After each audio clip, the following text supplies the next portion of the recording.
Welcome to PHP with MySQL Essential Training, Part 2. My name is Kevin Skoglund. I'm excited to teach you more about PHP and MySQL because these are fundamental tools of web development. They allow us to create full-featured applications that connect to back-end databases. This course is the second part of a series on PHP and MySQL. In this course, we will build on those skills from the previous course and finish building a content management system using PHP. We'll begin by working on the public-facing pages. We will add a dynamic navigation, which will allow our users to browse different pages of database-driven content. We will learn to write code for multiple contexts, in our case, for the public-facing pages and the staff pages. And we'll create functions which can accept options that modify their behavior for different usage contexts. After building out the public pages, we will add some important features to the staff area. We'll explore how to use cookies and sessions in PHP to store user preferences, frequently used information, or to remember aspects of the application state. We will regulate access to all staff area pages so that users must first log in with a valid username and password before they can view the page, a process known as user authentication. We will discover the benefits of nesting resources, such as our subjects and pages, and examine how nesting impacts the organization of our project code. By the end of the course, the project we build together will be a working content management system with database-driven public pages and a password-protected staff area for managing the site content. This is a beginner course, but it will assume that you already know the basics of PHP as well as the techniques from Part 1. If you need to review your skills, PHP Essential Training and PHP with MySQL Essential Training Part 1 will prepare you with everything that you need to know for this course. Once you're ready, let's get started learning to use PHP with MySQL. This course includes a set of exercise files. In order to make use of those files, you'll want to first make sure that you have PHP and MySQL installed and working. The exercise files are arranged by chapter and by movie. And you can find the exercise files that correspond to the movie that you're watching by first looking for the chapter number and then the movie number. You should copy the exercise files into your web document root directory. That's a location where your web server will look for files whenever a browser requests them. On my Mac, that's going to be inside my user directory, inside the sites directory. It's always a good idea to make a copy of the exercise files so that you still have the original to refer back to if you make changes. I will option drag the folder to create a new copy. Our project will also need a database for the exercise files to work correctly, and your database needs to match what the files expect. In the exercise files, you will also find a database file that ends in .sql. You can load into MySQL to put your database into the same state as mine. If you don't already have a database, the first few movies of Chapter 1 will get you started.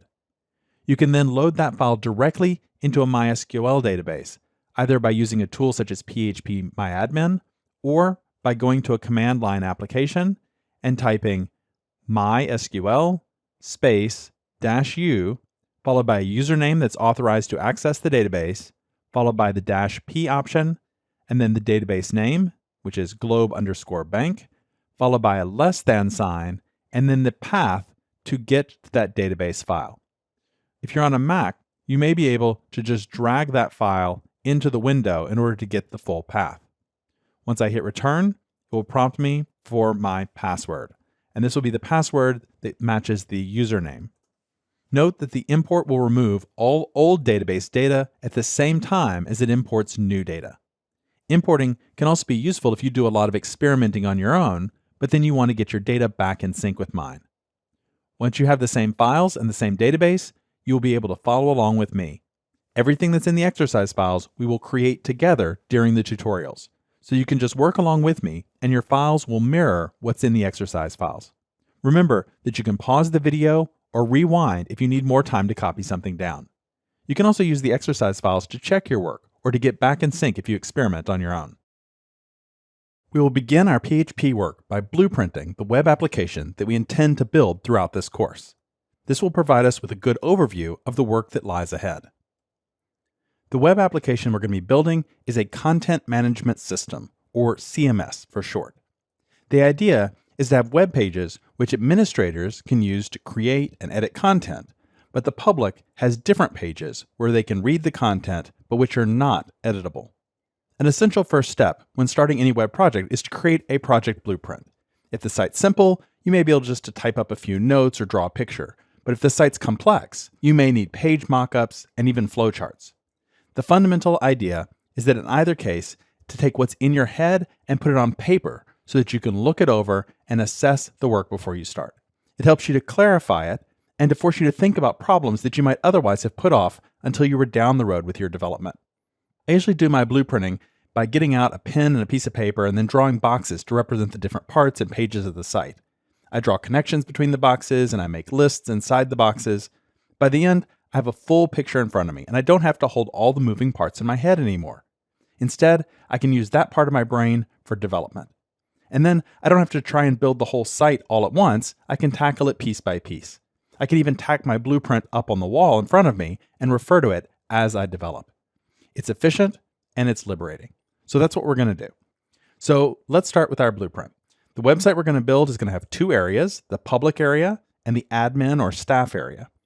The public area is going to have the part that the public sees. It's going to have a navigation to allow them to move around between the different pieces of content. And then it's going to actually display content for them, for the different pages that they've selected. So if they want to see the history of the company, they'll click on the history link and they'll see page content about the history. And that's all going to be read only. They're only going to be able to view that content. Now, on the other side, we have the admin area. The admin area is going to be password protected. So we're going to need a login form. We're going to need to have a username and a password to get in. And then once we're in there, we'll be able to manage the different pieces of content. We'll be able to manage the subject and pages content, manage which admins are allowed into the staff area, and then we'll also be able, of course, to log out as well. This course is part 2 of a 2-part series. In the previous course, we built the basic admin area to interact with the database and to create new records, read existing records, edit records, and delete records. You'll remember that we used the acronym CRUD for these 4 basic operations: create, read, update, and delete. So we learned how to do that, and we already have the CRUD for the subjects and the pages already built as a result of that work we did in part 1. In this course, we're going to build the public area, the CRUD that allows us to manage the admin users, and then the user authentication piece that will allow us to log in with a password, to log out, and also to make sure that only logged in users can see the different pages inside the admin area. In case you're still having trouble visualizing the CMS that I've described, let me show you a quick demo of the finished project that we'll be creating. So here we are on the public side. This is what the public is going to see. You can see that we have the logo for the company up here, and we have the homepage content they're going to see here. Over here, we have a navigation. Let's just choose between different items. I'm going to choose About Globe Bank, and you'll see that it switches us to a new page of content, page that has About Globe Bank, and it has all sorts of information here. In addition, I can click on History, and it'll change to a different page, right? So I can switch between the different content that's in each one of these. And you can see that this opened up to reveal the pages that were below each subject as I did that. Okay, so now let's take a look at the admin area. You see I've got a login page. I provide a username and password, which I've already typed in. I'll click Submit, and you can see that it then takes me into the staff area and lets me manage the page content or the admins. We're also going to be creating the CRUD for the admins. You can see here I have this user. That's how I logged in, as John Doe. And that will allow me then to review records about John Doe, to edit those, to make changes, everything like that, to be able to decide who gets into this admin area. And we can log out. And of course, if we try to go back to those pages, let's just click the back button here and let's go to Edit Admin. You'll see that it doesn't let me in. It just sends me to the login page, right? It doesn't matter if I go to, let's change this, actually type it into admins edit.php. You'll see I get redirected to login. It doesn't give me access to that page unless I'm logged in. So that gives us a blueprint and a peek at the kind of site that we're going to be developing throughout this course. In the next movie, let's get started building it. Because this course builds on the work that we already did in part 1, we need to make sure that we get our database and our database tables in order before we begin.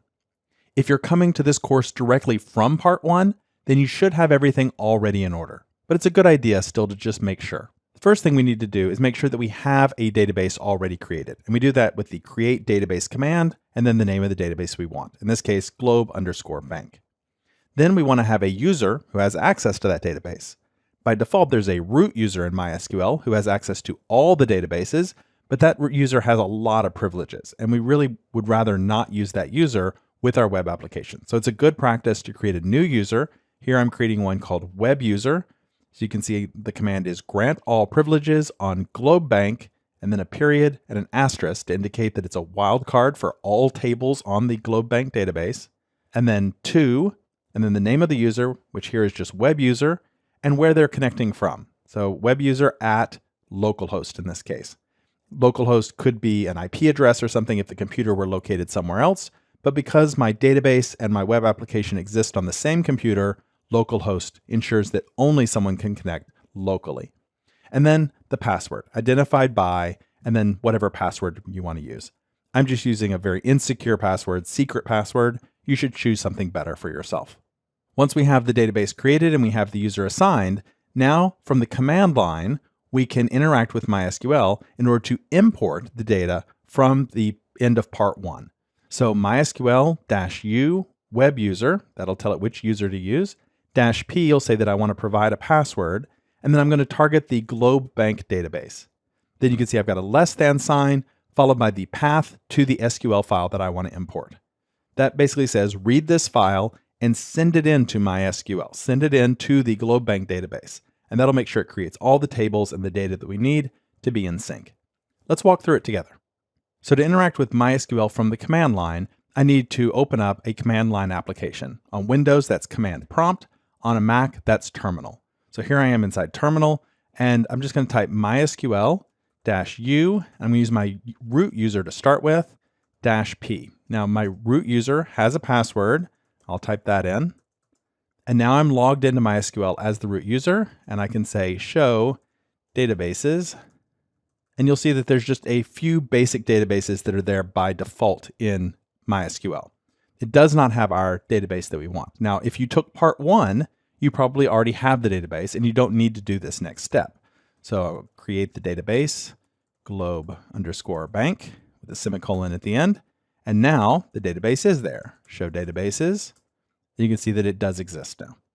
Now we want to make sure that we have that user created. So grant all privileges on Globe Bank with a dot and an asterisk to the name of our user, which is going to be web user at, and then localhost, identified by secret password. Again, you should pick a password that's better than that. So now I have my database and I have a user that has access to that database. So I'm going to quit out of MySQL to be back at the command line again. And this time I'm going to go back to MySQL, but this time I'm going to do it as that new user, web user, with the password that I just created. That's going to be the -P option. I'm going to target the Globe Bank database because it now exists. I'll use the less than, and then I need to provide the path to the SQL file that we want to import. Now you can put the file someplace that you recognize, and then you can type in the path to it. You may be able to also just drag the file into your terminal application and have it do a quick shortcut for you for the location of that file. It's going to be different for everyone. So wherever you've got the file located, if it's in your exercise files or if you've moved it to your C drive or to your desktop, locate it there and type in the full path to get to that file. Once you do that, you hit return. It'll ask for your password. And now it's performed the import. We can confirm that it worked by typing again MySQL-U web user -P Globe Bank. And this will just put us into MySQL already using the Globe Bank database. Type my password. And now if I say show tables, you'll see that we have both subjects and pages. We can inspect each one of these with show fields from subjects. And we can see the structure of the database. We can see what the different columns are, what the types are for each of those columns. And then we can also take a look at what's inside each one. Select all, that's what the asterisk means, from subjects, semicolon at the end, and we can see the data that's in there already. So you can see I've got 4 different records in my subjects table. They have ID numbers 1, 2, 3, and 5. And you can see that they have positions and they're marked visible, etc. Let's take a look at the pages table. Show fields from pages. You can see what that looks like. And then let's select all from pages to see some of the data that's in there. So you get an idea of what's there. The content you can see is blank. We're going to be coming back and working with that content a little later, but for now it's blank. Now if you have something in there, that's fine too. The most important thing is just to make sure that you have a good starting set of data for the subjects and the pages. There's one more thing that I want to draw your attention to, which is that one of the columns in the pages table is subject_ID.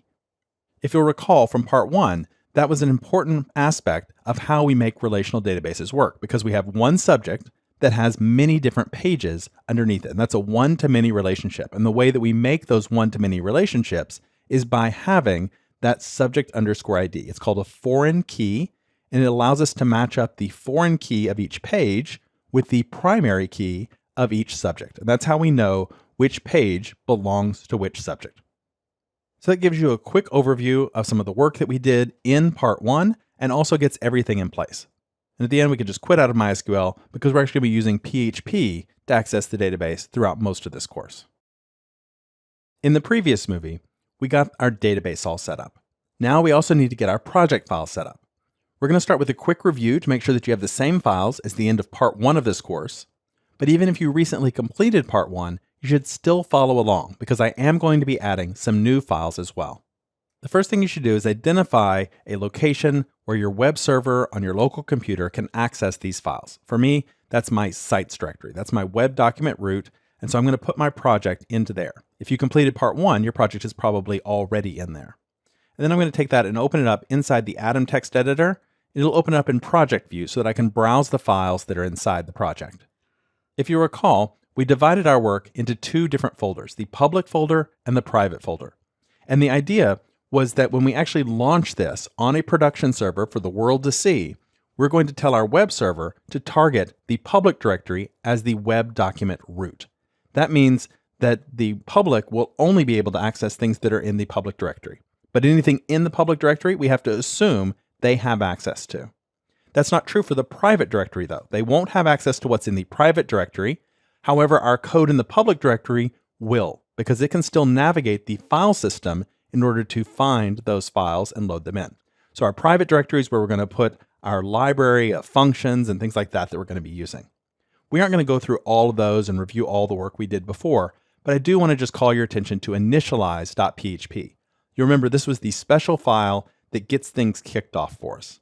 You can see here it turns on output buffering, it sets some different constants that we're going to be using, and then it loads in the different functions and the database connectivity, things like that we're going to need. And at the end, it even goes ahead and creates that database connection for us so that we're ready to go. We have a database connection that we can work with.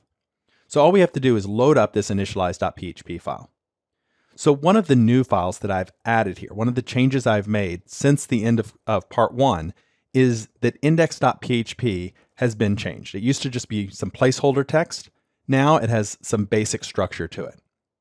You'll notice at the beginning, I'm calling require once and I'm targeting initialize.php. So that's going to load up all of those functions and database connectivity for us. Then I'm using the shared path constant that we created in part 1 in order to locate some new files, public header and public footer. And then between, I've just got some basic HTML here that we're going to use to structure our page. Let's take a look at public header and public footer.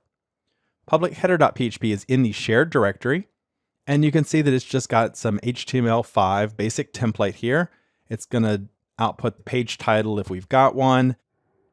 And you'll notice that it's using the function we wrote in part 1, URL4, in order to create an absolute path to locate that content. Instead of a relative path, it's an absolute path. That was a helper we created that's been very useful. We also use it down here when we're creating a path to index.php.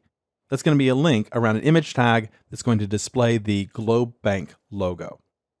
You can see that I've added the GBI logo.png file here to the images directory as well. And then there's the footer, public_footer, which just has some basic copyright information. It also has a disclaimer about this being a fictitious company. And if we had a database connection, it will disconnect it at the end. So now let's take a look at that CSS file. Down here in style sheets, before we had staff.css, now I also have public.css. You can see that this just defines some basic structure for what the page ought to look like. And then as we go a little bit further down, we have some styles for the navigation. And a little bit further down, we have styles for our page content for different parts of the page. Some of the pages have some special features like the disclaimer. There's some things called service blocks, learn more, links, etc.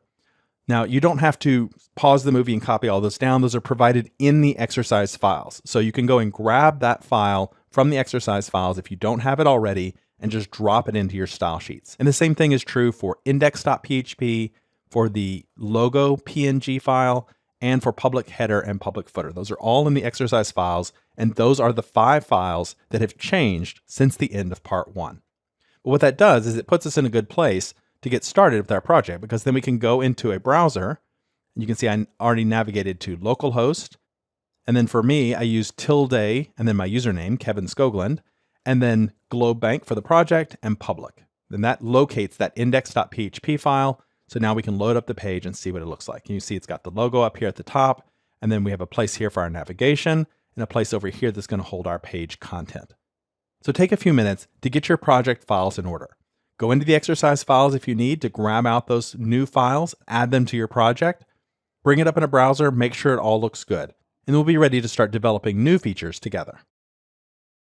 In this chapter, we will learn to build the navigation that the public is going to use to change the page of content that they're viewing. We'll begin by creating a list of the current subjects in the navigation. This is going to apply the skills that we learned in part 1 of this course, and it also gives us an opportunity to do a quick review of how PHP interacts with the database. If you'll remember, there are 5 basic steps to PHP database interaction. The first is we need to create a connection to the database. After we have a connection, we can perform a database query. We can use the data returned by that query, if any, and then finally release the returned data when we're done with it. That frees up memory. And then when we're done with all of it, we can close the database connection at the end.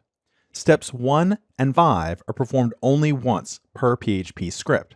Steps 2, 3, and 4 can be performed one or multiple times. Let's look at it in PHP code.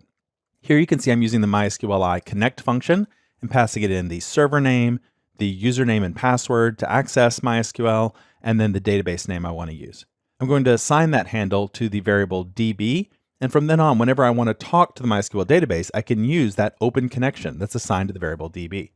I compose the SQL that I want, and I assign that to the variable SQL, and then I call MySQL query, pass in the database connection handle, and my SQL that I want to send to it, and I get back a result, and I assign that to subject set. Now this is a MySQL set of results. In order to extract results from that set, I have to use MySQL fetch a sock. And what that does is it returns an associative array that I can work with for each one. You'll remember that we used a while loop as a very clever way to pull each of those records out of the subject set until they go away. So every time it grabs another row from that result set and assigns it to subject as an associative array, and using this type of while loop is a common way to iterate through the records in a result set. Then I can work with those results. Here I'm just simply echoing back as the menu name. And then when I'm done working with those results, I can free up the result using MySQL free result, and then finally close the database connection. We're going to be doing this inside index.php. So let's open up that page, and you'll see that the first thing it does is it calls initialize.php.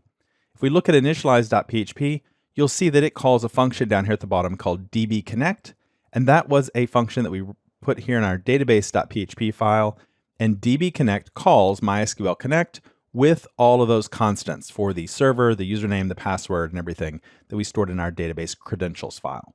So dbconnect basically creates the connection. We've got some error checking in there to make sure the connection exists, but in the end it returns that connection handle, and you can see that in initialize, we're assigning that to the variable db. So that's what we're using. So what that means is that when index.php requires initialize.php, it is also opening that database connection. That's step 1 for us. Now, step 2, 3, and 4 is where we're going to actually make our query and get back the results. We'll do that in a moment. I just want to show you that in the public footer, we already have code that does the closing. db_disconnect, again, that's another function that we wrote here, and it just checks to see if the connection is set, then close it. So now that we know that our page has the opening and closing of the database connection, now we can just use that database connection assigned to the variable DB. Now what we want to do is we want to put our navigation right here before the page. Now we could put it directly on this page. Another option would be to take all this code and put it into a function that we call. Or what I think is a better option, and what we're going to do here, is let's actually include the file as a separate file, just like we did up here. In fact, I'm going to copy this line for the public header, but instead of public header, let's make it public navigation.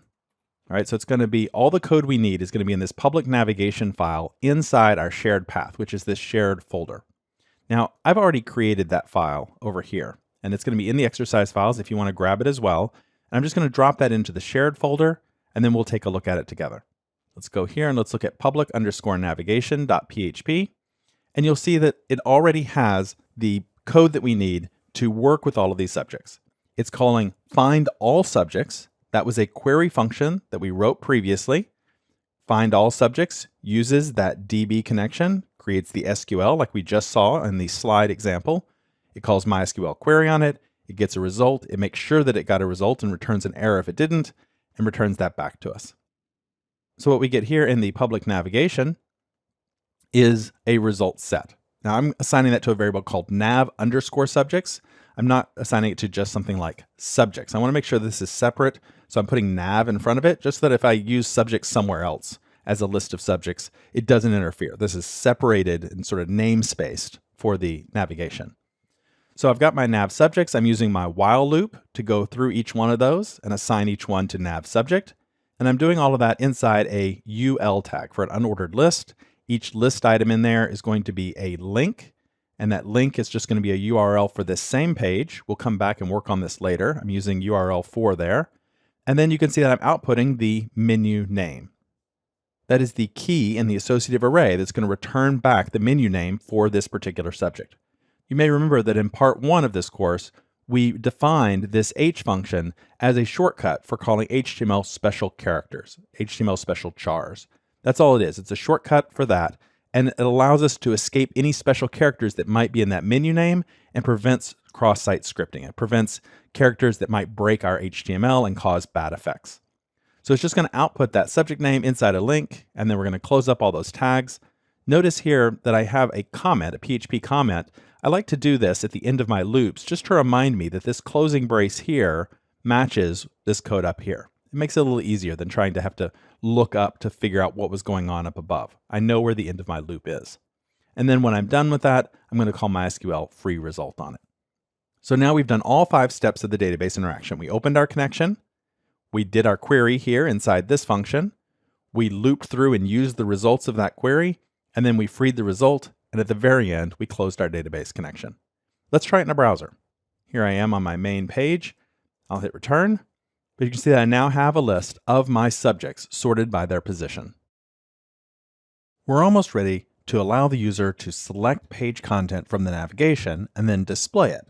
But in order to display that content, we have to make sure that we have content. So in this movie, we're going to make sure that we have page content in our database available to display. We're also going to add some homepage content. Let's start there. There are a few files that are included in the exercise files that we're going to be using here. The first is static homepage.php. I'm going to grab that page and just drag it into the shared directory. Inside private, shared, I'm going to add static homepage.php. Now in the public directory, I'm going to need to add some images. One of those is going to be homepage assets, and the other one is going to be page assets. I'm going to take both of those and drag those into there as well.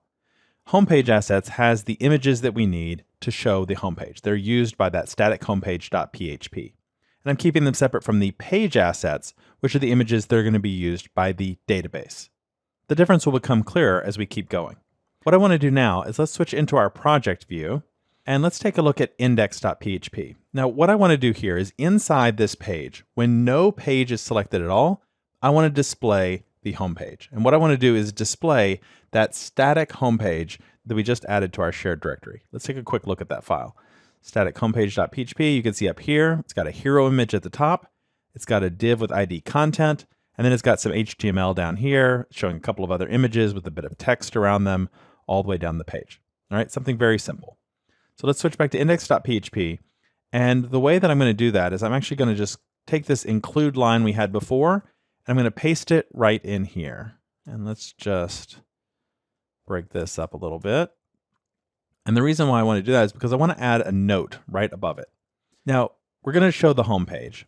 There are a couple of different ways that we can handle the home page when we're working with the content management system. The first is that it could be static content that's just right here inside index.php. So if no page has been selected, here's your default page, right? And that's what we're doing here.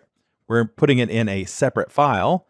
Let me change the name of this. Instead of public navigation, it's going to be static homepage. So it's going to be in this static file, or it could just be static text in here, but it's not dynamic. It's not database driven. The second option is that it could be in the database, and we could just display the first page that's in our navigation. Whatever that first page of content is, that's the home page. A third choice is that it could be in the database, but not in the navigation. We would have to add code that would make sure that it's excluded from the navigation, so it doesn't show up there, but we could still find it from the database here, pull it up and show it. That's a more complicated solution. Now, in the real world, from my experience with my clients, I find it's about half and half, whether it's static content or database-driven content. And the reason why is because a lot of times what gets displayed on the home page is fundamentally different from the rest of the site. It might be a slideshow, it might be just some opening static content, just describing basics about the company, something that doesn't change necessarily very often. Or it could be pulling in lots of other parts from other parts of the database and assembling those together, right? So that it's not any one single database-driven page, it's made up of lots of different parts. So there are a number of different strategies for how we can do that. Here, we're just going to have a static home page. If someone picks a page of content, then we'll show something different.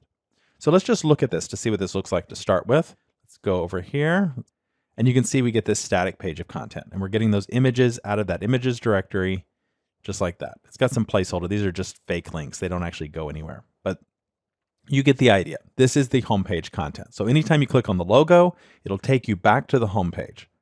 Now what we want is when we click on one of these entries here, we'll go to a dynamic database-driven page. We're going to work on actually making that functionality work in the next movie. For now, I want us to start by just making sure that we have that content. So if we go into our staff area, again, that's in public/staff index.php, you can see that we have our old CRUD that we created in the last course, and we have one for pages. And I have a list of all my pages here. What we want to do is make sure that each one of these pages has content for it. So if we go back to list, we click on edit. Here, what we want to do is add in the content for each and every one of those. Now, you can do that yourself. I've also got inside the page content folder, I've provided snippets for what should go in each and every one of those. Or the shortcut here is just to import the file, just to open up terminal and use MySQL user web user -p and then globe bank, and then import from the exercise files the file that you want. Just drag it in here. That'll import it. Once you provide the password, it'll replace what you have now for your pages and your subjects, and yours will be exactly like mine. That can save you going through and having to add it to each one of these. So it's up to you which way you'd rather do it. You can do it manually, or you can do the import. Once you do that, you should have content for each and every one of these pages. And then in the next movie, we'll be ready to switch back to our public area. And when we click on one of these links, we'll be able to go and find that content from the database and display it here in place of the default content that we have for our homepage. Now, the last thing I want to mention is that we are using images here, and we're using them both on our homepage, and we're also going to be using them inside the page content for each one of these. If we take a look, you can see here it's using images from that page assets directory that we just drug into our project, right? That's here inside images, inside page assets. Now, it is possible to have a feature that would allow you to upload images inside the content management system, but that's a little bit more advanced than what we're ready for here. That's actually a topic that I cover in the PHP Beyond the Basics course. How do you upload different files to the server? There are a lot of considerations we have to take there. So right now, we're just going to have the user upload the files into the page assets directory, and then they would go into the staff area and add the reference to that image inside the dynamic content. In the previous movie, we were able to create a list of subjects to display in the navigation that users will use to navigate the page content of the public-facing website. In this movie, we will learn to add a list of each subject's pages underneath those subject names. What I mean is that underneath About Globe Bank, there should be a series of pages of content that are related to this subject. About GlobeBank is the subject. It's not the page. It doesn't have any content on its own. There are a series of pages related to it that do, and those should show up right below it. And then for consumer, there should be a list of pages that show up under consumer, and so on. If you'll recall, in the first part of this course, we talked about the fact that there is a one-to-many relationship between a subject and its pages. One subject has many pages. And the way that we represent this in a relational database is we use a foreign key that's in the pages table, and that's what relates them together. So a subject with an ID of 3 as its primary key is related to pages which have a subject ID of 3. That's their foreign key. And that's how we're able to tell the two. If we have a subject and we want to find out its pages, we can look at the primary key of 3, and we can query the database table on pages to find all pages that have that same subject ID. Or we can do the reverse. If we have a page and we want to know what subject it belongs to, we can look at its subject ID and then query the subjects table and ask it for subjects where the ID is equal to 3.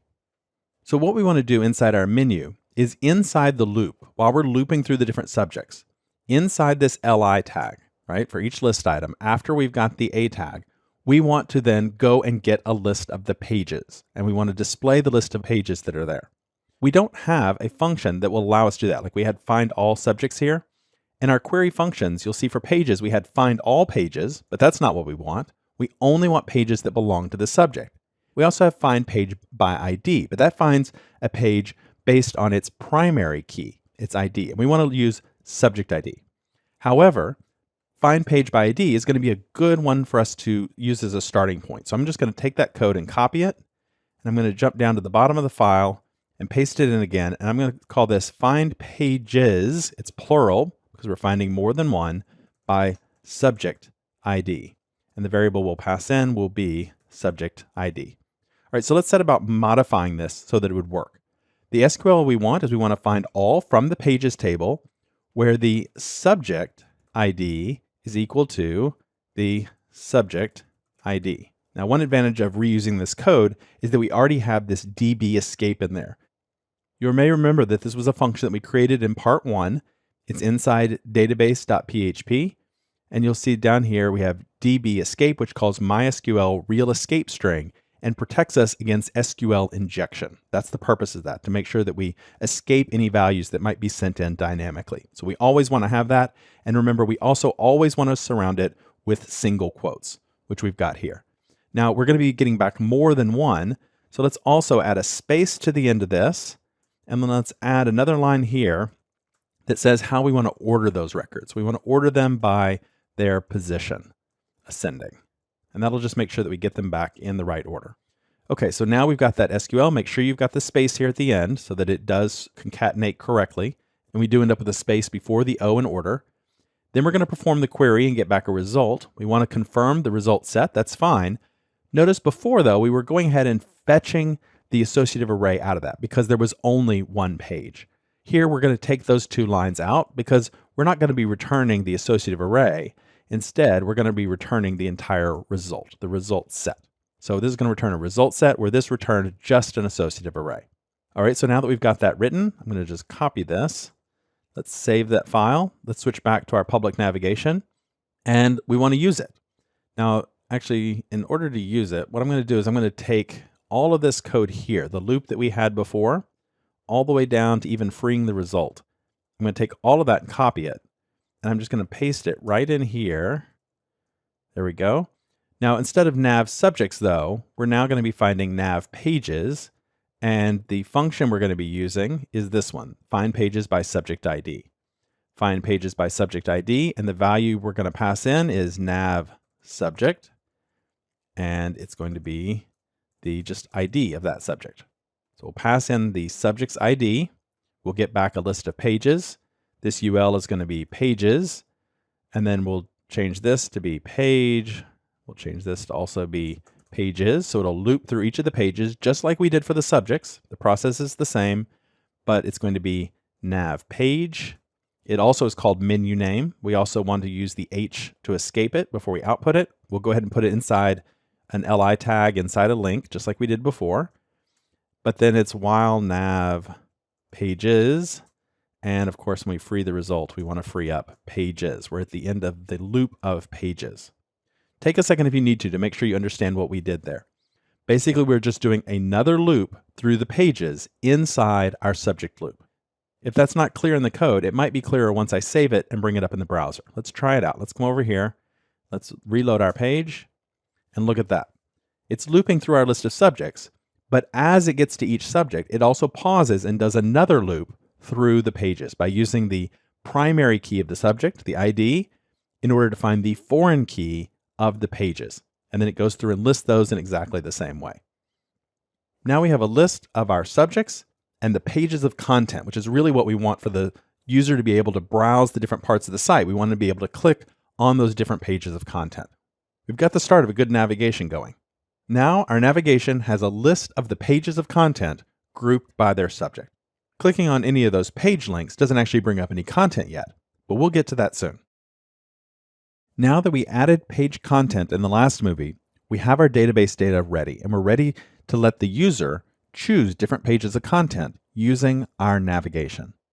You should already have the skills to accomplish this from what we did in part 1 of this course. That is, you want to be able to click on one of these links and have it send a URL parameter that'll indicate which page we're working with. That'll then show up here in the URL, and then we'll be able to grab that parameter, go to the database, and find the appropriate page to display it here. Let's walk through it together. Let's go to our code. We want to go into the public navigation, and right here where we're outputting the nav page menu name, right above it we have a link, and that link right now just goes to index.php. It also needs to send a URL parameter. So we're going to call it ID. So ID is going to be equal to the dynamic value from nav page, and it's just going to be ID. Now, we don't want to just use that value on its own. We know better than that. We know that we need to URL encode that, and we made a shortcut function for that, just called U. That'll make sure that the value is safe to put into a URL, and we also know that we want to use H around it as well, because we want to HTML escape it using HTML special chars to make sure that it's safe to output in our HTML. So now we know this page ID is safe, both for the URL and our HTML. All right, let's try it out. Let's save that. Let's go back. Let's reload the page. And when we roll over Globe Bank, you'll see it says page ID equals 1. I roll over history, it says page ID equals 2. Click on it, you can see it shows up here. Now it didn't change the page content, but we are sending the value in the parameter. So now what we need to do is actually read that value in, and that's going to be on index.php. Right here after we initialize, but before we show the header, let's add a bit of PHP code. And this code is going to say if is set, and we're going to use the super global get ID. If that value is set, then let's set the variable page ID equal to that value. I'll just copy and paste it. And so then we'll know that something's being sent, right? So then we need to find the page. So how can we find the page using this page ID? Well, we already have a query function for that. If we remember and look back over here, scroll down a bit, we get to our pages. Here's one, find page by ID. You pass it in an ID and it returns a page record to you. That's perfect for what we're looking for. So I'm going to copy that, come back over here, find page by ID using page ID, and then assuming that it worked, we'll get back a page. Now, if we didn't get a page, we'll want to handle that error. So let's do if for some reason there was not a page returned to us, then what do we want to do? Let's redirect to, that was one of our helper methods that allows us to redirect to URL for, let's just go to index.php. So if we get a page ID that doesn't work for some reason, it's not in the database, then let's just go back to the home page. Otherwise, we'll have a page that we can work with and display. Now, if for some reason it's not set, then we don't need to do anything. We can say nothing selected, show the home page. All right, let's scroll down here. Now, we're already showing the home page all the time. We don't want to do that all the time. Instead, let's check and see if is set page, right? If we found a page, then we want to show that page. Else, we're going to show the home page. I'll just take all of this and move it up inside that else statement. So if it's set page, then show the page from the database. And the way we'll do that is echo. We already have all the information we need inside this associative array. It's just called content. So there we go. Let's try it out. Let's save it. Let's come back over here. Let's reload our page. I'm just going to reload the one that says ID equals 2. And look at that. We got the history. GlobeBank. We get about GlobeBank. Now, wait a minute. We're seeing HTML here. We're not seeing something that's nice and friendly. That's because we're calling HTML escape on it, which is a good idea. We want to escape dynamic content. We need to. Unfortunately, right now, it's breaking things. And we're going to learn how to deal with this later. So what I'm going to do for now is I'm going to put in a big to-do here. This is very common for developers to do. You type to-do with no spaces in all caps, and then you say add HTML escaping back in. And then I'm going to take it away for right now, just so that it looks right. So we're making ourselves a little bit vulnerable for the moment. We're going to come back and fix that later. For now, let's hit return, and you'll see that it works correctly, right? GlobeBank, leadership, history, right? I'm getting all of my content and it looks correct. We're going to make a mental note that we have to come back and deal with that HTML escaping later. We're actually going to tackle that in the next chapter. For now, let's keep working on the navigation and solve another problem that's come up, which is that we don't actually have any indication over here which one of the current pages is being displayed. We're not marking the one that's currently selected. In the previous movie, we learned to show page content as the user makes choices in the navigation. But we realized that there's a problem with it, which is that there's no indication for which page is currently selected in the navigation. And we're going to fix that in this movie by learning to highlight the current page. So what we want to do is have it so that when we click on GlobeBank, that there's some indication that GlobeBank has been selected. And we click on history, we want an indication that history has been selected. Sure, it says it here, but there's no indication in the navigation. And that's what we want to add. So the first thing I want to show you is that there is a style that's already in the style sheet to help us with this. In public.css, if we scroll down here till we get to the part on the navigation, you'll see that there's a style here that says whenever there's a class of selected, then the A tag, the link that's inside of it, should have a different color. Right? That's all it is. It says anytime there's that, then any A tag that's inside of it will be a different color. So all we have to do is have this class added to our HTML, and then it will indicate which one has been selected. Now, I think this approach, adding a class when something is selected, is a better approach than actually going into here and having different content, actually having some different HTML that we would replace instead of this. So you have a big if-else statement or something, put this in here if it's is or if it's not, right? I think having a class is better because we're really just dealing with the presentation of the data, right? The data is the same in both cases. It's just the presentation that we want to change. So what we want to have here is something that just says class equals selected, right? Let's take a look at that. Just put that class in there. Let's go into Firefox. Let's reload our page. Now you see what happens when they're all selected, right? It just turns it orange. We don't want them all to be selected. We want this to be conditional. Let's write some PHP that'll do that for us. So we want to say if nav page ID is equal to, and what we want to check it against is page ID. If you'll remember, page ID is being set over here by index.php, right? Page ID is set to whatever's being sent in the URL. So we can use that here inside our navigation. And that's because this gets set, and then down here is where we include the navigation. So that variable is still accessible to us. So we want to check and see. And if those are equal, then we're going to put a line that says echo and let's put in selected. That's it. Let's go back and take a look. Let's reload our page and look at that. Now history is selected. Click on GlobeBank. Now GlobeBank is selected. Leadership and so on, right? Now it knows which one is selected because it's comparing this ID against the page ID as it's looping through each one of these. Let's click and just go back to the home page for a second. Uh-oh, wait a minute, what happened? We got an undefined variable here, right? When we go to the home page, there is no ID. So we also need to allow for the possibility that there might not be anything sent at all. We need a default value here. So let's just add a bit of PHP up here at the top of our navigation. And we're going to say page ID is equal to whatever page ID is or default to an empty string, right? I'm using this syntax. This is PHP 7 syntax, this question mark, to set it to a default value. I'll just make a note here, default values to prevent errors. All right, let's go back and let's just reload our page. And look at that. Now we get all of them. None of them are selected, but we didn't get an error anymore. So that default value fixed it for us. Now, it'd be nice if when we click on Globe Bank, that it also indicated which subject was selected as well. The subject would work the same way. If it has that class of selected on it, then its link would also turn to this orange color. So let's do that to it as well. So we know that we need to do the same kind of thing up here inside this LI tag, and we can actually just take all of this. Let's copy it. We'll paste it in.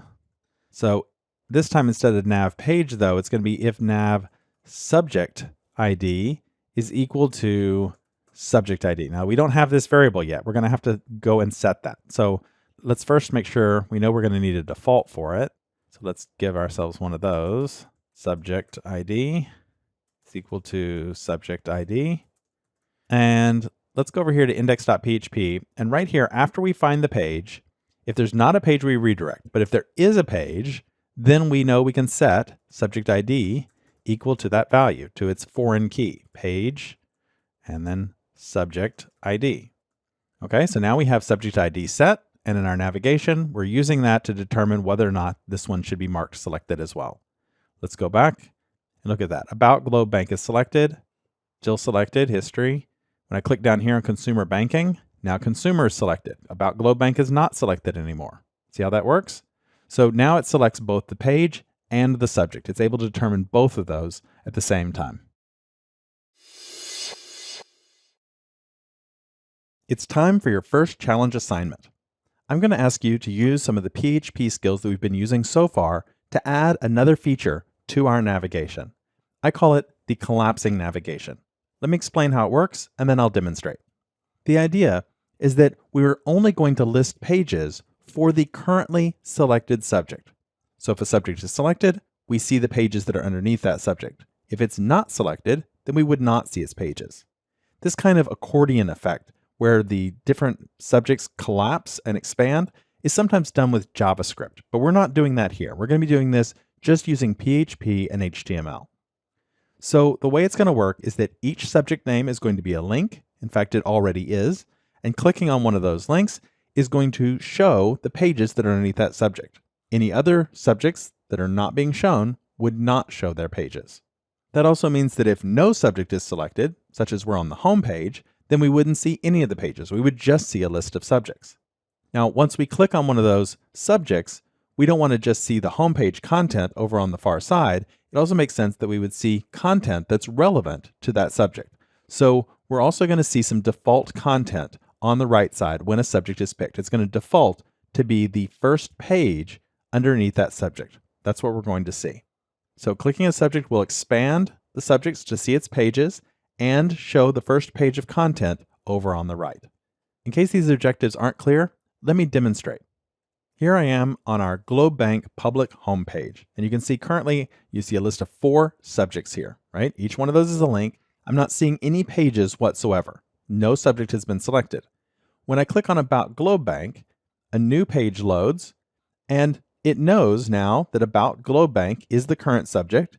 It shows us the pages that go below About Globe Bank, but it does not show us the pages underneath Consumer, Small Business, and Commercial. It also shows us the first page's content as the default for that page. When we click on Consumer, you can see that About Globe Bank hides its pages. Now we see the consumer pages, and the first page is showing its content as the default. It still also works when I click on a page so that those pages still show their content. But what's different now is that when I click on each of these subjects, they expand what's below them and hide all the others. See if you can work out how to do this on your own. In the next movie, I'll show you the solution that I came up with. Hopefully you did well with your first challenge assignment to build a collapsing navigation. In this movie, I'll show you the solution that I came up with. The first thing I did was I went into the navigation and I wanted to make that link for each subject be meaningful. So I added the subject ID to it. I wanted to be able to know which subject was currently selected. Now, there is the possibility that you could have tried to send the page ID to know which current page was selected, since we're going to be showing that page's content to begin with, but that would have required me to figure out the page ID before I started my loop through all of the different navigation pages.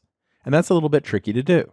I need to know it up here. And there are ways that you can work around it. You could not display these 3 lines until we actually get inside the loop, but that's a little bit clunky. I think a more elegant way to do it is just to go ahead and submit the subject ID here. So I'm using nav subject ID. I'm making sure that I URL encode it and I HTML escape it. So once I have that, now I have a link that will send that parameter. On index.php, I'm going to read that parameter. You can see that I already had code here to check and see if ID was set. I've added another bit here that checks to see if subject ID is set. So if ID wasn't set, then next check and see if we have a subject instead. So either we have a page, or we have a subject, or we have neither. Those are the 3 possibilities. So if it is set, then I'm going to just set subject underscore ID equal to that value. Now we'll come back to the rest of this in just a moment. For now, I have a subject ID. On my public navigation page, that means that then I can write a line of code here that just checks to see if subject ID is the current ID, then do my loop of pages. You see what I did? All I did was take all of that code and put it inside an if statement. If it's the current subject, loop through the pages. If not, then skip this part. Don't loop through the pages at all. So that's all it took to basically be able to click on a subject and have the pages expand or contract. But I didn't want to just do that on its own. I also want to make sure that I'm finding the default content to display. So that's what this next part does down here. I have its subject ID, so how do I find the first page? Well, I have this find pages by subject ID method already written. In fact, I'm using it here in the public navigation to find all the pages. So what if I just find all the pages, but then pull out the first one? So that's what I'm doing here. I have a page set. I'm finding all of them for that subject ID, and then I'm using MySQL fetch a sock, or associative array, out of that page set to get the first page. I don't care about the rest of them. In fact, I just free the result as soon as I've got that page. Now, if I didn't get a page for any reason, if that didn't return something meaningful, then we're going to redirect back to the home page. But assuming that there was a page there, then I'm going to set page ID equal to page, and now I have page set, just like I had page set up here, right? So now when I come on further down the page is going to be set, and it's going to display that page content for me. That's all it takes. Notice that inside this portion of the conditional, I'm setting 3 key variables: page ID, subject ID, and the page of content that I want to display. And I'm doing the same thing inside this block. I'm setting page ID, subject ID, and the page of content that I want to display. I'm just not doing them in the same order. Once we've got all that, we save it, we'll reload our page. Let's go back to the home page to start with, and you'll see that they are all collapsed, and they expand and behave exactly as I would expect, right? I get the default page of content, or I can pick another page underneath it, but clicking on a subject expands that subject and collapses all others. Hopefully, you were able to come up with a similar solution. If not, take a few minutes so that you can get a working version on your own. In this movie, we're going to discuss how the public-facing version of our website is fundamentally different from the staff area, and what it means for us to be working in this public context so we can do it appropriately. We've already seen one key difference between the public side and the staff side, which is that the staff can edit content, right? They have access to all of that content management system we created, which does CRUD, create, read, update, and delete records. The public side, on the other hand, can only read content. They can't actually edit it. It's just there for them to view. In addition to that, there's some other more subtle differences. If you remember, we have a Boolean on both our subjects and pages table for visible. This is a common feature because it allows the staff to be able to create new content that's not yet visible to the public. They can get it staged, review it, get it all just like they like it, and then when it's ready to launch to the public, they can flip that Boolean from not visible to visible. Or the reverse, if they want to pull content off the website quickly, they can just change that one Boolean and that page will disappear from the website. In the staff area, we want to be able to see all of the subjects and pages, regardless of whether they're currently marked visible or not visible. We want to have access to everything. But the public should only see the visible subjects and pages. So we're going to need to account for that. In addition, the staff is going to be working with its content in the backend area in its raw form. That means the staff will want to be able to actually see the HTML tags that they're putting in, so they'll know what kind of HTML tag is being used. If it's an H1 tag or an H2 tag, that makes a difference, right? When we're editing it. But the public should only see the content in its finished form. We don't want them to see the tag. We want the tag to take effect. We want to actually see it be styled in HTML in its finished form.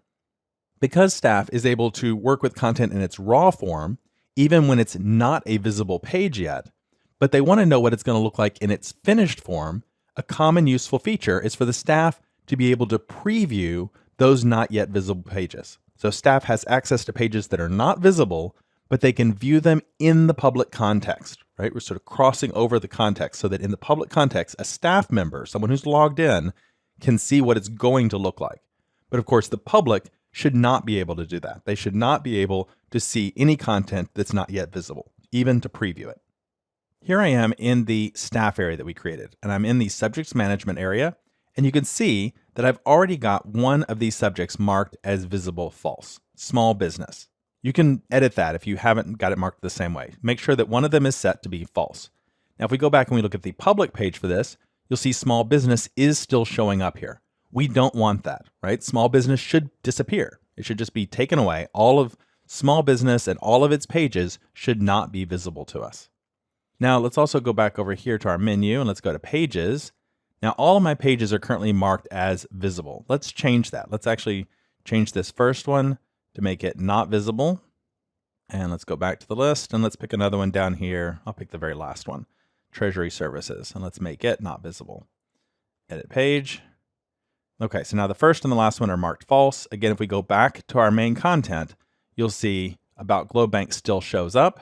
And in commercial, we still see Treasury Services. Those should not show up in the public context. We still want to be able to see them here in the staff area because we want to be able to turn it on when we're ready, right? So we need to see it here, but we don't want the public to see it. There's several approaches that we could take to deal with this issue. We could write a new function. Instead of our find all subjects function, we could have find all visible subjects. It would be very similar. It would just include a check for whether or not the subject was visible inside the SQL query. We can also use our existing function, find all subjects, but then after we get back those records, as we're looping through them, we could skip any of them that are not marked as being visible. A third approach is we could use our find all subjects, but we could pass in an argument to indicate that we want visible to be true or not. So our function would be the same, but it would have conditional code inside that would modify the SQL to either include a check for visibility or not. And then a fourth possibility is instead of just providing an argument, we could have an associative array of options that we pass into the function.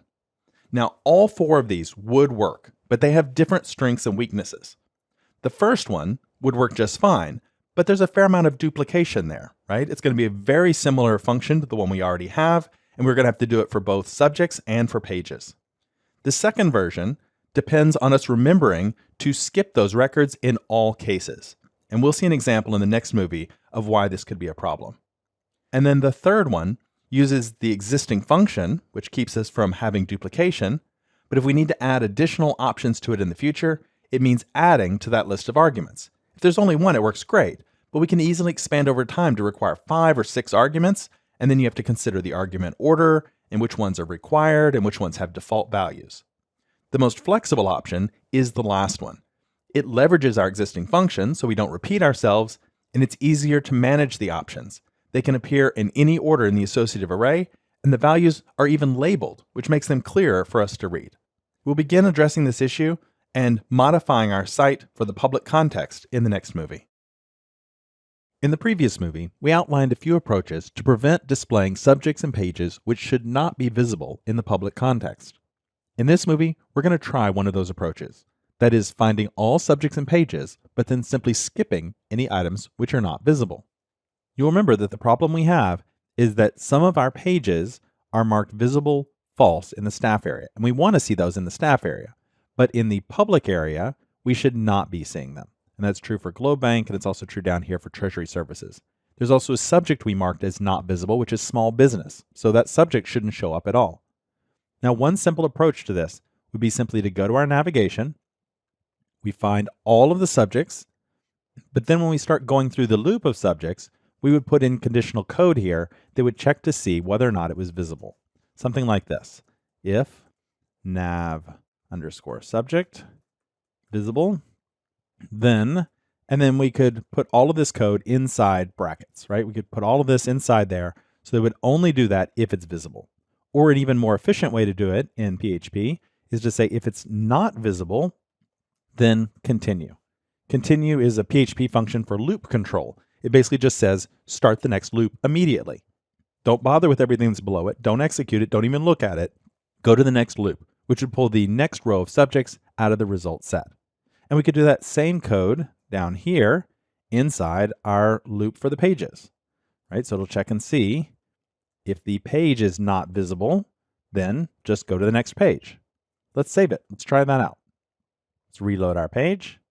Look at that. Treasury Services disappeared and the subject small business disappeared. Click on About Globe Bank. We see that the Globe Bank item disappeared, right? That's correct. So it did correctly do it. It skipped all of those.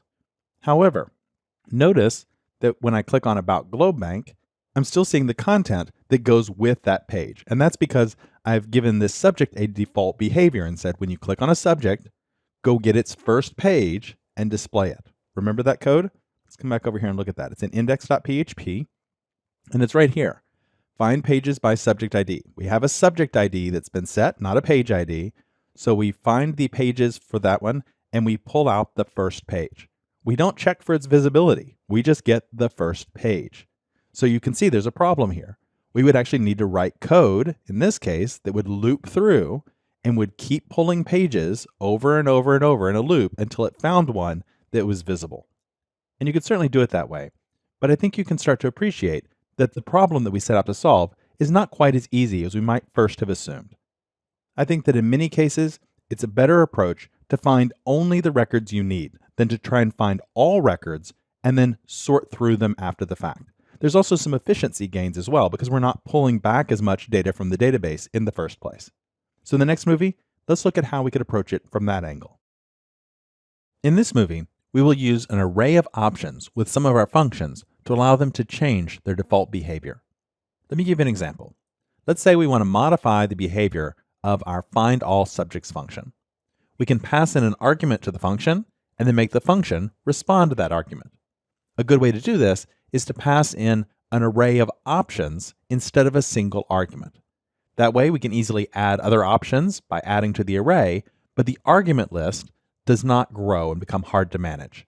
So you can see here I'm passing in options. I've got a default value, which is an empty array, so it is optional. We don't have to have anything sent in. But if we do, we can pass in an associative array, and we can respond to the values that are in that array. You can see here in my code, I'm checking the options to see if there is an option for visible. And if there is, I'm setting the variable visible to it. I'm also using the double question mark. That's the new null coalescing operator from PHP 7. It's a handy way to set it to a default value, so that if an option for visible is not sent, then it will default to being false. And then I can just use that inside my code. If visible is true, do one thing. If it's false, do something else. And as I said, we're not limited to just passing in one value, and we're not even limited to passing in Boolean values. You can pass in anything you want, and your function can be responsive to that. So here you can see I'm passing in order ascending as well. So presumably my function would take that into account and change its SQL to change the order of the results that were being returned. Notice also that one advantage of using an associative array is that all of our values that are being sent in are clearly labeled. We know what they are. Visible is what is true, right? If it's just a simple argument I'm passing in, find all subjects true, how do I know what true is? But by using an associative array, it makes it clear what these values mean. It also means that the order doesn't matter. It doesn't matter if I put order ascending before visible true, those are still values inside the associative array. So that flexibility is a useful feature. So we just take those options, we pass them into our function, and the results we get back will be modified based on what we've passed in. This is a very handy technique to have in your developer toolbox. Let's try adding it to our project. So let's begin by first going to our public navigation, and let's just comment out the skipping that we did in the last movie. Right? So now there is nothing preventing the visible ones from showing up again, and let's try suppressing the visibility by modifying findAllSubjects so that it only finds visible subjects. So let's go into our query functions, and here's findAllSubjects. Let's add an option here. Options and then an empty array. Let's do the checking there to see what values are passed in. Options, if we have a value for visible, we'll use it. If not, let's use false. Now we need to modify the behavior based on this option. So what do we want to do? We want to change this SQL. What we want to do is add a where clause to it. So if visible has been set and is true, then let's add to our SQL. Concatenate.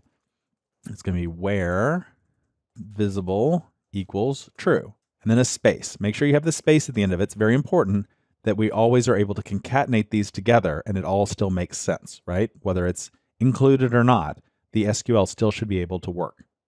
All right, so now that we've got that, let's save it. Let's go back to our public navigation, and we just need to tell find all subjects to use that option. And we do that by just passing in visible is true. All right, let's go back over to our page. We'll reload, and look at that. We don't see our small business link, right? It's not there anymore. It's not because we're skipping it. It's because we're never finding it. Now for the pages, we are still seeing the pages because we haven't done anything about the pages yet. It's only subjects we've dealt with so far. So let's go back to our query functions. We want to do the same thing. Actually, let's grab this first before we head over there. Let's go to the public navigation. Let's copy this associative array we have. And down here where we're finding the pages, we're using find pages by subject ID. Now we're passing in an ID. We want to put the options after that ID. Why is that? Well, because this is actually required. This is not optional. This is something we have to have. We have to have a subject ID in order for this to work, for find pages by subject ID. This is only for options, only for things that are optional, ways we want to modify it. Its fundamental behavior requires that we have this first item. So the options come at the end, and they are in fact optional. All right, so let's save that. Now let's go back and modify that function to work the same way. Let's grab this line 8 before we do. I'm just going to copy it. And I'm going to scroll down to the bottom of this. Down here is where we're going to find that find pages by subject ID. So I'm just going to paste that line in there. We know we want to make sure that we allow the options. And we're going to check. We're going to set visible. It's going to default to false. Now we just need to modify behavior based on it. Now this one already has a where clause, so it's a little bit different. Before we were adding a where clause in that case. Now we need to modify it so that we have if visible, then SQL is going to add on an and clause where subject ID equals whatever has been provided and visible equals true. Space. Make sure the space is at the end again. Very important that it always still can be concatenated together correctly. All right, so now we're passing in the option. We're setting it to a default value, and we're responding and adjusting the behavior if that option is sent in. Let's try it out. Let's reload our page. Treasury Services disappeared. Let's click on About GlobeBank. And sure enough, GlobeBank disappeared. Now About GlobeBank is still showing up. That's because that's actually in a different place here. I'm just going to grab this associative array real quick from here so I don't have to retype it. We also want to check here on index.php, find pages by subject ID. It needs to also use that same option, visible, true. Save it, reload our page, and sure enough, now the first page is the first visible page. So clicking on a subject doesn't return the first page anymore, it returns the first visible page. And that's the behavior we would expect. Being able to pass in options to your functions is a really useful technique to have. Let's take a moment to talk about a security issue in our application's public context. It has a name, Insecure Direct Object Reference. It's also called IDOR for short. Insecure Direct Object Reference is when code fails to verify a user's authorization before giving access to a restricted resource. Put another way, there exists a direct reference to an object which is insecure. Basically, you're viewing something you should not be able to see. This has been ranked as the number 4 security threat by OWASP, the Open Web Application Security Project. So it's a big deal and it's very common. It can mean that you simply fail to check that a user is logged in before you give them access to a page that should be password protected, but it doesn't have to be that. Let me give you an example. Let's say that we have a URL that is the receipt we get at the end of our transactions on an online store, right? So I have our receipt ID SS48923. So then we have PHP code that's going to take that URL, it's going to look at that ID, it's going to go to the database and look for the orders and find the invoice ID that matches. This is the direct object reference. A user has direct access to the invoice. The invoice ID goes directly to the SQL and returns back the data. It's insecure because there's never any verification that the user is authorized to view this invoice. Not only could anyone use the same URL to access this invoice, but entering other invoice IDs such as SS48924 or 25 or 26 would most likely provide insecure access to other invoices. And those invoices might reveal someone else's name, address, phone, items they ordered, their credit card, or more. And it doesn't just have to be database data. It can also be files, directories, scripts, or even functions. Anything that we're providing as a resource to the user, something that they can get their hands on, but we don't check and make sure that they're authorized and that they should be able to get their hands on it, then it's insecure. If a user can trigger what should be a privilege result without having to validate those privileges, then it's a case of insecure direct object reference. So now that we know what it is, let's look for these types of problems in our application. Now, insecure direct object reference is part of the reason why we structured things so that we have a private directory and we have a public directory. Everything that's in the public directory is accessible, and that's the way we want it. We want the user to be able to get their hands on our images and our style sheets. We don't want them to have access to view our functions or our database credentials. So that's why we've structured things in this way, is for precisely this reason, to help make sure that we keep these resources secure.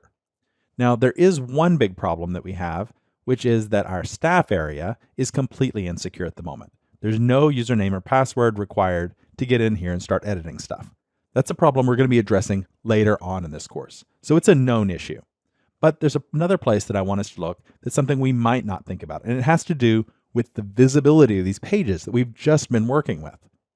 Notice now that I'm not seeing my pages listed in my navigation, and I'm not getting them pulled up by default when I click on one of these subjects. That's great. But let's click on leadership. Notice here it says index.php ID equals 3. And it's going to the database, and it's pulling back the page of content that has ID 3. So now let's change this URL and let's make it ID 2. Oh, now I'm getting back history, right? Now let's go up and change it again. Now let's make it ID equals 1. Look at that. I'm getting the page that should not be visible, right? There's an insecure reference. This page should be excluded from the public context so that the public doesn't have access to it. But by changing the URL, by monkeying around with those strings, they're able to get access to it anyway. We need to make sure that we restrict access to this content in the public context, even if it's not listed in the navigation. It's an important point, and it's often overlooked. Let's see how we can fix that in the next movie. In the last movie, we learned about insecure direct object reference, and we saw that our page content is vulnerable. In this movie, we're going to fix it. You'll recall the problem was that we were able to craft a URL that has ID equals 1, and our application still returns the page content for that page that should be hidden. It should be not visible, but it still returns that to us, even though it's not in the navigation anywhere. We suppressed it from the navigation, but we still were able to make a direct object reference to it, and it's not secure. We should be hiding it. The solution to that is simply to go in and find the code that's being called. Here you see we're calling find page by ID in order to find that page. When we pass in an ID, it calls find page by ID, but it doesn't do any kind of checking for visibility. What we want is to take this option that we pass in down here and add it up here as well. So find page ID will also call visibility true. Now we put it after the page ID because the page ID is actually required. The function has to have this to work. This is an array of options that comes after the required arguments. So we're passing that in, but we're not actually doing anything with it yet. We need to go to our query functions and we need to find our function. Let's scroll up. Here I'm in my pages. Go past the validations. Here we are. Find page by ID. What I need to do is add the same kind of options to this that we were working with before. So visible equals options visible, and we'll use false as a default. And now we need to modify our SQL so that if visible, then we're going to use the append and we're going to add and. So we had where ID equals something and visible equals true. And let's put semicolon at the end. Now I also need to make sure I have a space right here so that it can be concatenated together correctly. That's always very important. I could also put the space at the beginning, but I like putting them at the end of my lines. All right, so that should take care of it. Now we're able to pass in an option, read that option, set it to a default value if none was given, and then use it to modify the behavior of find page by ID. Let's go and try that out. Let's reload our page. And sure enough, it redirected us to our home page. That's what happened. And that makes sense because if we look at index.php, it tried to find the page by the ID using the fact that it should be visible. It didn't find anything, so it redirected us to the home page. Now, there's also another one in here that we may not have caught yet. Notice that if I click on consumer, it says subject ID equals 2, and I see the content for banking, right? What if I type in subject ID equals 3? That's a subject that's not visible. Remember? Come back over here. Subjects, small business is false. Let's take a look at small businesses pages. You'll see the first one is called checking. Well, look what we're getting here, business checking. We're still seeing the page of content. So why is that? We just told it that the page should not show if it's not visible. But that was a different bit of code. That was up here. If the subject ID is set, then we're taking the subject ID and we're asking to find the pages by subject ID. Now, we're finding only visible pages and getting the first one, right? So the page is visible. It's the subject that's not visible. And we're not doing any kind of checking to see whether or not that subject is visible. And we're not querying the subjects table at all to find out that information. In order to find it out, we have to add that query. There's no way around it. We have to actually do a query to find out. So we need to do subject equals find subject by ID, and then we'll pass in that subject ID. We also want to take this same associative array, put it right after it, and pass that in. And then we'll say, now if you did not get a subject out of that, if the subject doesn't exist in the database, or if there's not a visible subject in the database, then what do we want to do? We want to redirect as well. I'll just paste this here. Now that's doing it in this case. Let's also go ahead and check and make sure the subject is visible here. We asked for a page. The page is visible, but the subject is not. And let's show you an example of that. You see that this page here is page 8. Let's go back. Let's ask for ID 8, right? It still gives us that page, but it shouldn't, right? It should be restricted because the subject is also not visible. So let's add that code in here as well. So we have a subject ID. Let's stop and take a moment, just make sure that it does exist in the database and that it is visible as well. Okay, so that's find subject by ID. We added all that code in there, but our query function still doesn't take that into account. Let's scroll up here. Find subject by ID does not have this same code. So let's just add this in real quick. We know the steps we need to do. We've done it a few times now. And then we'll just modify this SQL. Let's add a space here at the end. And then let's say if visible, we're going to append to the SQL and visible equals true. Okay, so now it should do it in that case too. Let's go back and look. So let's reload our page. Sure enough, it took us back to the home page. Click on consumer. Let's change this one to 3. And sure enough, it took us back to the home page. There's no way around it. In order to make sure that the subject should be visible and should not be authorized, we do have to make that additional trip to the database to bring back that data and take a look at it. There are more advanced techniques you can use so that you can actually use SQL join tables and look at 2 different tables at once, but those are more advanced. For now, let's keep it simple. And let's just make that additional query and make sure we don't accidentally have an insecure direct object reference in our code. Now that we've addressed the issues around page visibility in the public context, let's move on to another difference that we highlighted at the beginning of this chapter. The staff context and the public context are going to handle the HTML that's stored in the database for our page content differently. In the staff area, when we view a page, we want to see the HTML. We want to see, for example, that history has been wrapped inside H1 tags. That's meaningful to us in the staff area. But for the public, when we go to present this data, we don't want that. We want history to actually be inside H1 tags. We want it to be actual HTML so that all the behaviors and styles associated with that tag take effect. Now, you may remember that the way we got this to work originally was by removing the escaping that we normally do around this content. In part 1 of this course, we created this special helper method, a shortcut called H. And what that function does is it converts any special HTML characters in that content into harmless equivalent character entities. Let me show you. Let's put the H back, let's save it. Let's go back to Firefox and let's reload the page. You'll see we get something like what we get in the staff area. That's because this less than sign is no longer part of an HTML tag. It gets converted to an HTML character entity that looks like an HTML tag, but doesn't have the same power and meaning to HTML. And the reason why we did that, we talked about in part 1 of this course, and that's to prevent things like cross-site scripting, to prevent tags from being harmful or malicious. So the question then is, how can we have our content be displayed to the public as HTML, but still get the HTML escaping? So we make sure that malicious content doesn't show up unexpectedly. There are a few different approaches we could use.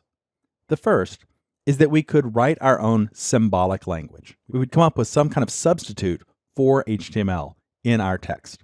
So an easy example of that might be that instead of using less than and greater than around our HTML tags, we might use curly braces. So the curly braces would not be seen as being HTML, they'd be harmless, but then before we display it, we could convert those into being actual HTML tags. Now, if we're going to go to the trouble of inventing our own symbolic language, it's worth considering many people have approached this problem before, and there's some really good solutions out there. One of the most popular of these is Markdown. Markdown is used in a lot of contexts. You may have used it before.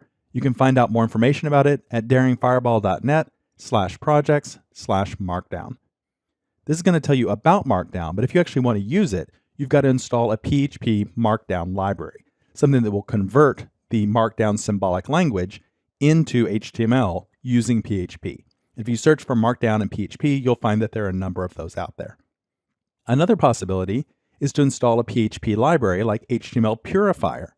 This will make sure that HTML is safe and allows you to whitelist certain tags that you want to allow in, and it watches for lots of tricks that hackers use to sneak in malicious code. It's a very powerful and professional library.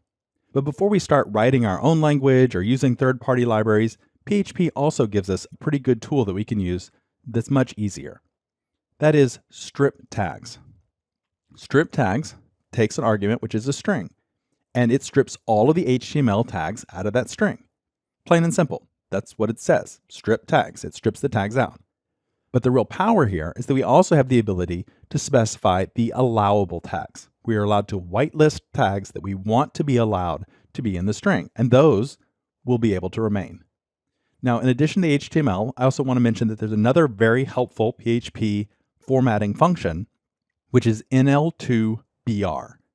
Now, that looks kind of cryptic, but what it actually stands for is new line to, meaning convert to, a BR tag. So it converts all new lines in the text into HTML BR tags. Now, if you're writing HTML, you probably don't need that. But if you've just got paragraphs of text and they don't have HTML in them, let's say that your users don't know anything about HTML, and you just want to take all the new line returns and turn those into HTML line breaks, well, this is the function that can help you do that. So it depends on the context. It depends if you want new lines to be converted into BR tags or if that's already going to be taken care of. In our content that we're using, it's already written in HTML, and any BR tags that should be in there are already included.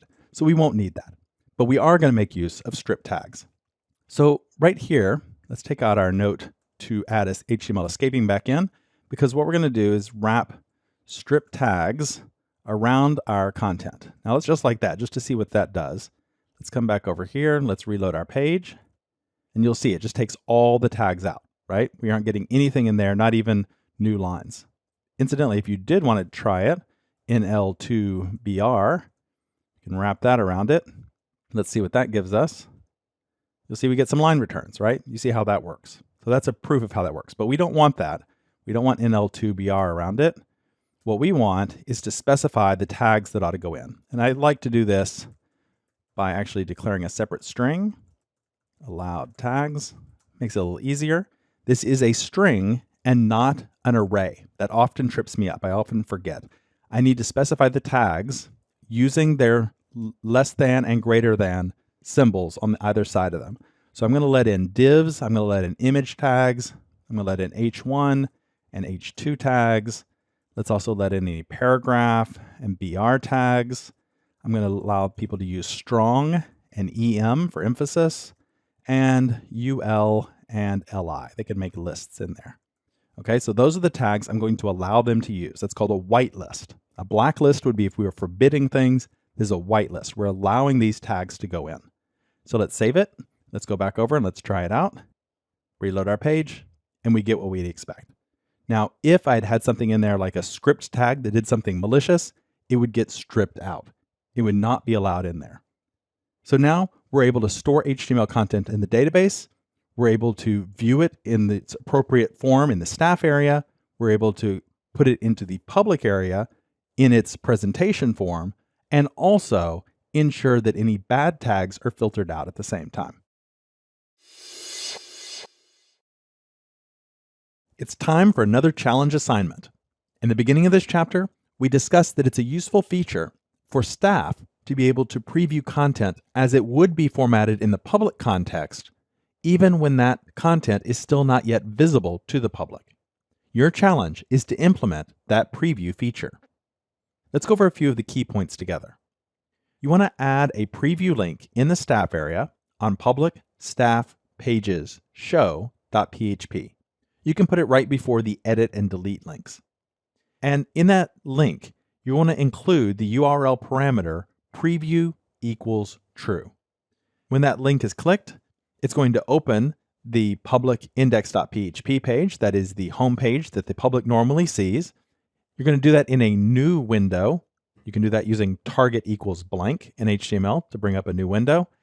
And when it goes to render the page, it's going to work just like normal, except when it's in preview mode like this, it's not going to check for page or even subject visibility.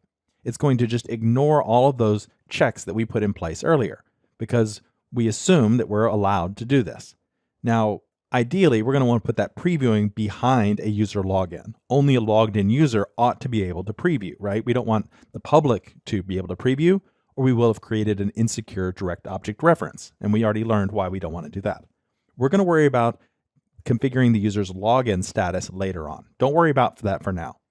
For now, build the feature as it is, and you'll know that you have it working when you can go into the staff area, find a page which is not supposed to be visible, click on the preview link, and see the content as the public would if it were visible.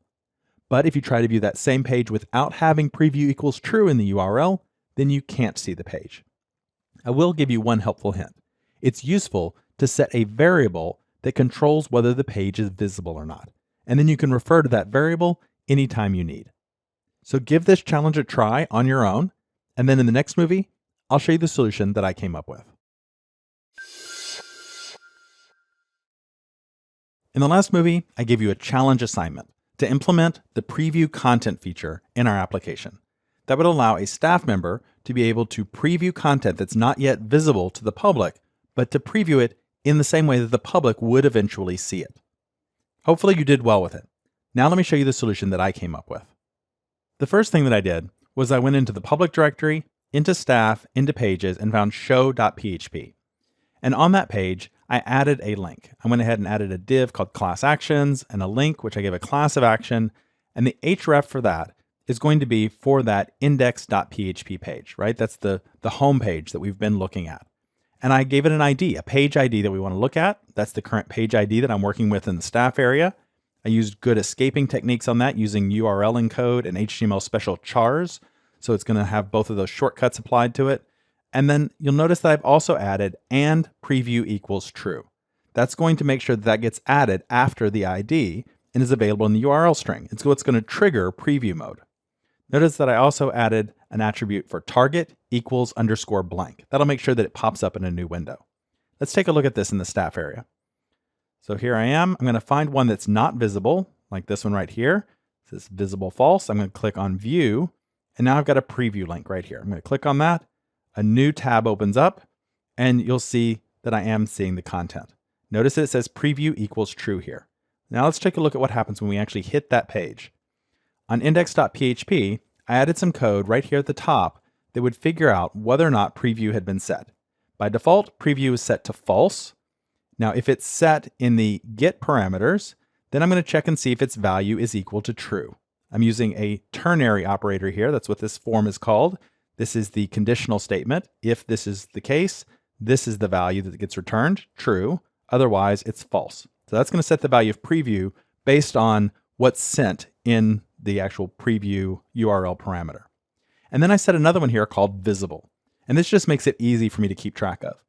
If visible is true, then we want to pass visible as a condition all the way down the line. So that's the opposite of preview, right? If preview is set to true, then visible ought to be set to false, right? It can get a little tricky to think about which one is which. But now I have visible that I can just pass in every time I'm passing in this hash. So it'll be true or false depending on the status of visibility. And every single time that I'm calling that, I'm passing that value in. So one master variable up here controls the setting for all of those. Not only that, when we get down here and we include our public navigation, it still has access to that variable. Now I've gone ahead and added visible equals visible and defaults to true just in case it's not set, but I also am using it here for finding all subjects and for finding all pages. Now it's not strictly necessary, but I am doing it so that the overall experience is to disable the visibility checking that we had in place. And then there's one more thing that I went ahead and did, which was not part of the assignment, but it's just a nice little perk, which is in the public header, up in the title, I've said if preview is set and preview is true, then echo preview after whatever the title might be. That just gives me a way to let me know that I'm in preview mode in the title of the page. So let's try it all out again. Let's come back over here. You'll see that it worked when it brought up the new page. You'll see it says preview here. That's what I've added. And you'll see that I am seeing a preview of this page, even though it's not visible. If I click on history, you'll see it goes away because preview equals true went away, right? Let's click back. Let's take preview true away from this one, and it should just disappear on its own, right? So preview equals true is a bit of magic because setting that value enables or disables the visibility that we've been setting throughout the rest of this chapter. Hopefully you were able to come up with a similar solution. If not, spend a few minutes making sure that you understand how it works. In this chapter, we're going to be learning about how to work with cookies and sessions in PHP. This is an important topic because cookies and sessions are going to allow us to store data, but more importantly, they're going to be the tools that enable us to perform authorization or user logins in the next chapter. So let's start by talking about cookies and learn how those work. You're probably familiar with cookies at least a little bit. A cookie is a small string of data that's stored by the user's web browser. And the best way to understand cookies is to watch them in action. So the process begins when a user's web browser sends a request to a web server. And that request would include a header that looks something like this. This is a simplified version, but you can see it's sending a request to fakesite.com and it's requesting the page first.php. Nothing special about that, but that's what starts the process. Then when the web server responds back to the browser, it sends back a response. And that response is probably a lot of HTML that the browser can display. But in the header of that response, the web browser can include a directive called setCookie. You can see it there in the third line, setCookie, and then a string of data follows. That's the data that's going to be sent to the browser and that the web server is saying, hey browser, store this data for later. Then, whenever the browser makes another request back to that same web server in the future, it's going to include that cookie data in its request header. Notice how this is very similar to what we had on the first slide, where we were asking for first.php, but now I'm asking for a new page, second.php, and I have that additional third line in there where the cookie data is being sent along. That's sent along on every single request, regardless of what page it's for, as long as it's for that same website domain. So that's how cookies work. Cookies are stored by website domain. So each website domain or subdomain, if you've configured it that way, will have its own unique set of cookies. And those cookies are going to be sent with every single request to that website domain or subdomain. For that reason, we want to keep cookies small. It's a small bit of data that's being sent with every single request that we make. Cookies actually have a maximum size of 4 kilobytes. That's around 4,000 characters.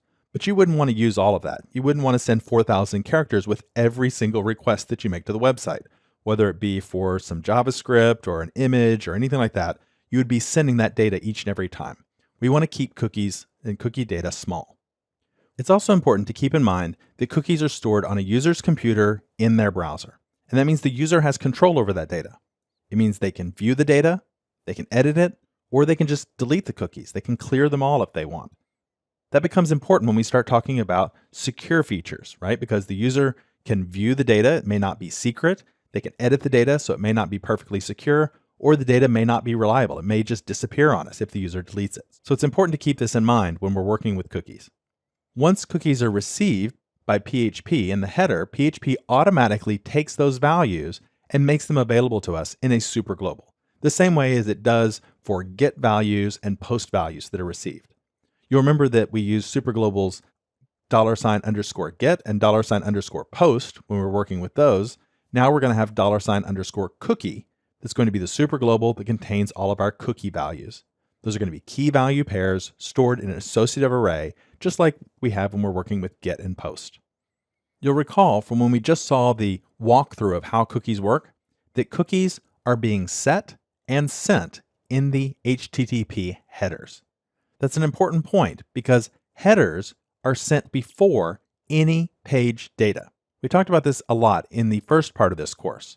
That means that cookies must be set by PHP before any output is made, even white space. The only way around that is to have output buffering turned on. We talked about that in the first part of this course when we talked about redirecting. And at that time, we talked about output buffering and we turned output buffering on. But it's something to keep in mind. Cookies follow the same rule because cookies are set and sent in the headers. Now that we understand the mechanics of cookies, let's talk about how we actually set them in PHP. In this movie, we'll learn to use PHP to set and read cookie values. PHP has a function for setting cookie values, and it's called setCookie. It takes a number of different arguments, but there are three that are the most important: the name of the cookie, the value we want to assign to that name, and then the expiration. That is, we can control how long these cookies stick around for. We'll talk a bit more about the expiration in a minute, but just know that you can choose whether this cookie sticks around for a day or whether it should stick around for 10 years. It's up to you. There are a few other arguments you can provide as well. Here's a full list of all of them. We've got name, value, and expire, but then after that you can also specify the path and the domain. The path is the path on the server to which the cookie is available. So for example, we could have a cookie that's only available if our path is in the staff area. Domain would be typically the entire domain, the entire website, but we can also limit it to a certain subdomain if we wanted using this option. And then the last two are about the cookie's security. If secure is true, then a cookie will only be transmitted when there's a secure HTTPS connection. Otherwise, the cookie will not be transmitted. HTTP only says that this cookie should only be sent along with the header. In other words, it should not be available to JavaScript. What we're doing is keeping hackers from being able to use JavaScript to steal cookie data from us. Let's talk a bit more about cookies expiration and how we set that. The cookie expiration is always going to be a Unix timestamp. That is the number of seconds since 1970. That can seem like it's difficult to calculate until you realize that PHP has a function that can really help you, which is time. Time returns the current time right now expressed as a Unix timestamp, or expressed as the number of seconds since 1970. So we can use that as a starting point and then perform some calculations to move ourselves forwards and backwards in time from that timestamp. So if we want to set an expiration 2 weeks from now, we could do it like this: time plus, and then you can see I'm multiplying some numbers together. That's 60 seconds in a minute, 60 minutes in an hour, 24 hours in a day, times 14, and that gives us 14 days. This is a common way to do it. So we're basically saying take the current time and add the number of seconds that are in 14 days to it, and that's our expiration. Once we perform that calculation, we can pass it into setCookie, and here you can see I'm setting the language preference equal to English. If you want to see it with all of the options, again, I'm just breaking it onto several lines so that you can see them more easily. We've got those same first three. The fourth option is saying that the path ought to be for the entire website. The domain says it's not for a subdomain, it's for this site called mysite.com. I'm saying that it's not a secure cookie. It can be transferred over non-HTTPS connections.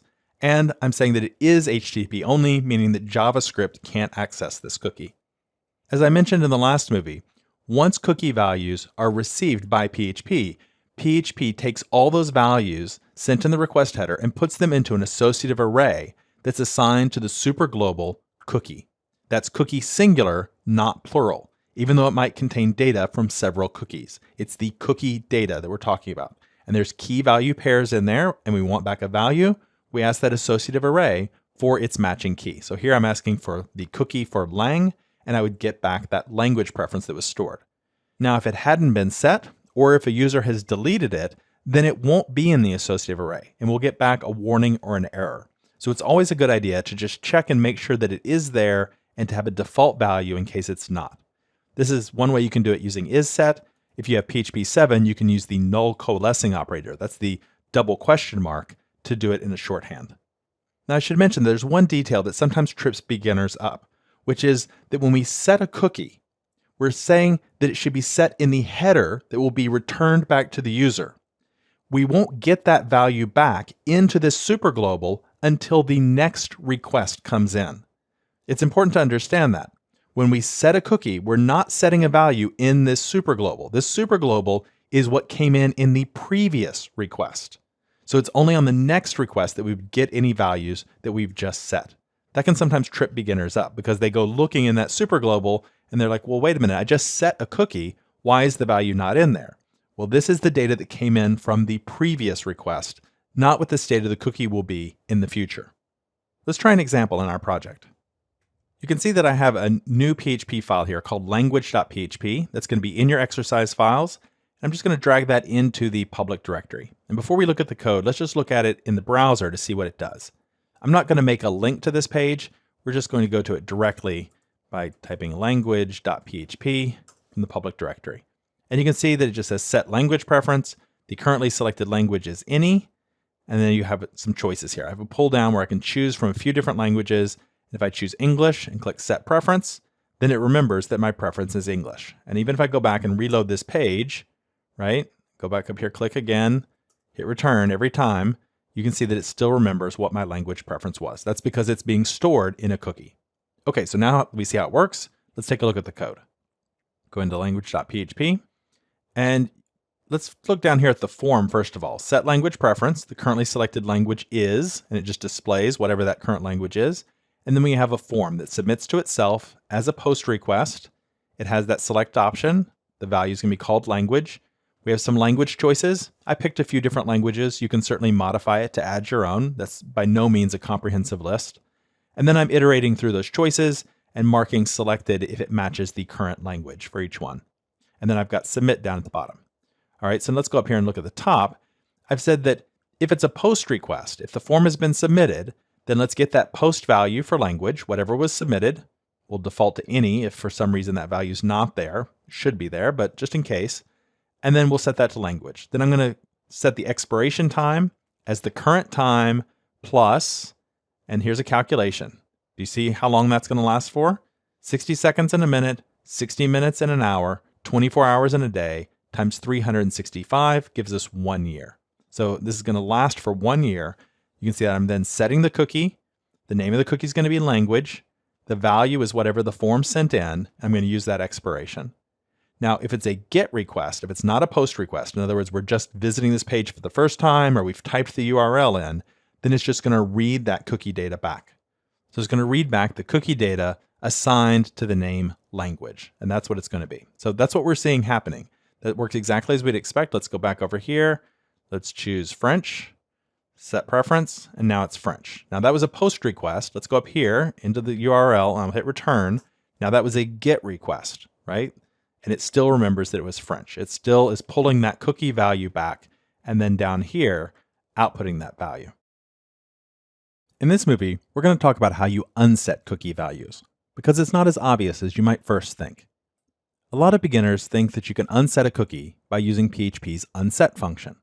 After all, that works to unset the value of a variable. It even works to unset the value of an associative array. And after all, this is an associative array stored in the superglobal cookie. But this will not work. Why not? Well, remember, the superglobal cookie contains the values received from the previous request. That's all it is. Those values came in the request, PHP grabbed them, put them all together, and put them here in the associative array so we'd have easy access to them.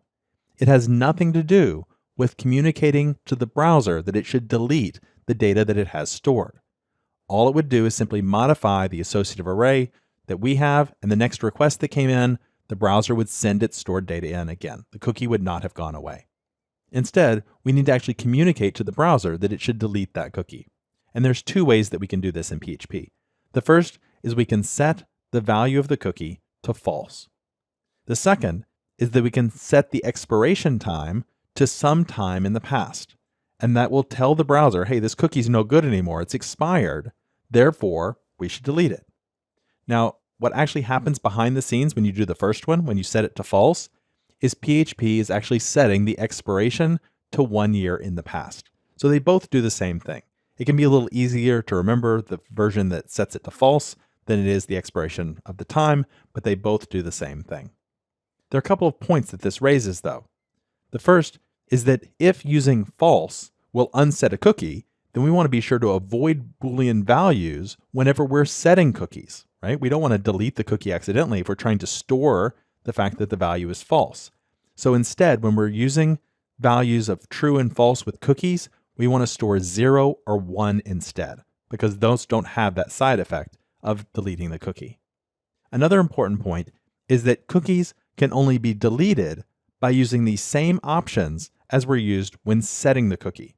So if you supplied options for the path, the domain, whether this cookie should be secure or if it's HTTP only, then you must use those same options again when you go to unset the cookie and delete it. In this movie, we're going to learn about sessions. Sessions solve a similar problem to cookies, but they do it in a different way, and they have different strengths and weaknesses. So let's talk about how we work with sessions in PHP. When we're going to work with sessions, the way the process works is that we're going to store data in a session file. That's going to be a file that's on the web server. We're not sending the data off to the user for them to put in a cookie. Instead, what we're going to do is send a reference identifier for that session file to the user as a cookie. So the user still gets a cookie, but they don't get actual data. What they get is a reference identifier for a file that sits on the web server. And then PHP will handle the retrieval of that session file. It'll take the cookie data, it'll see the reference identifier, it'll go to the file system, find the file, open it up, and get the values that are in the session out of there ready for us to use. So why do it this way?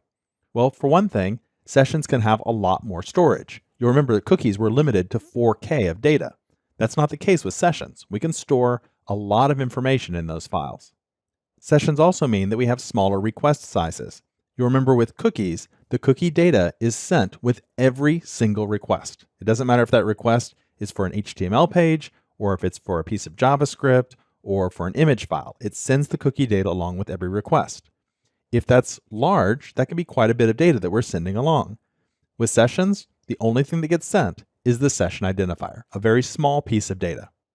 It also allows us to conceal the data values. Remember, with cookies, the data sits on the user's browser. The user has the ability to view that data or even to modify it. But with sessions, all of that data is going to be stored on the web server. The user can't see it. The user can't modify it. So it makes it more secure and less hackable. Now, there are some downsides to using sessions as well. One is that they are a little bit slower to access. And if you think about it, it makes sense. With a cookie, we just read the cookie value and we have it. With sessions, we have to read the cookie value, get the session identifier, go to the file system, get the file, open it up, read the contents of the file, and the process just takes longer to do all those steps. The other thing about sessions is they're designed to expire when the browser is closed. So the cookies normally would stick around. We can keep those around for a month or a year or 10 years. But a session usually expires when the browser's closed. That's why it's called a session. You open up a session, and then when you close your browser, your session is over.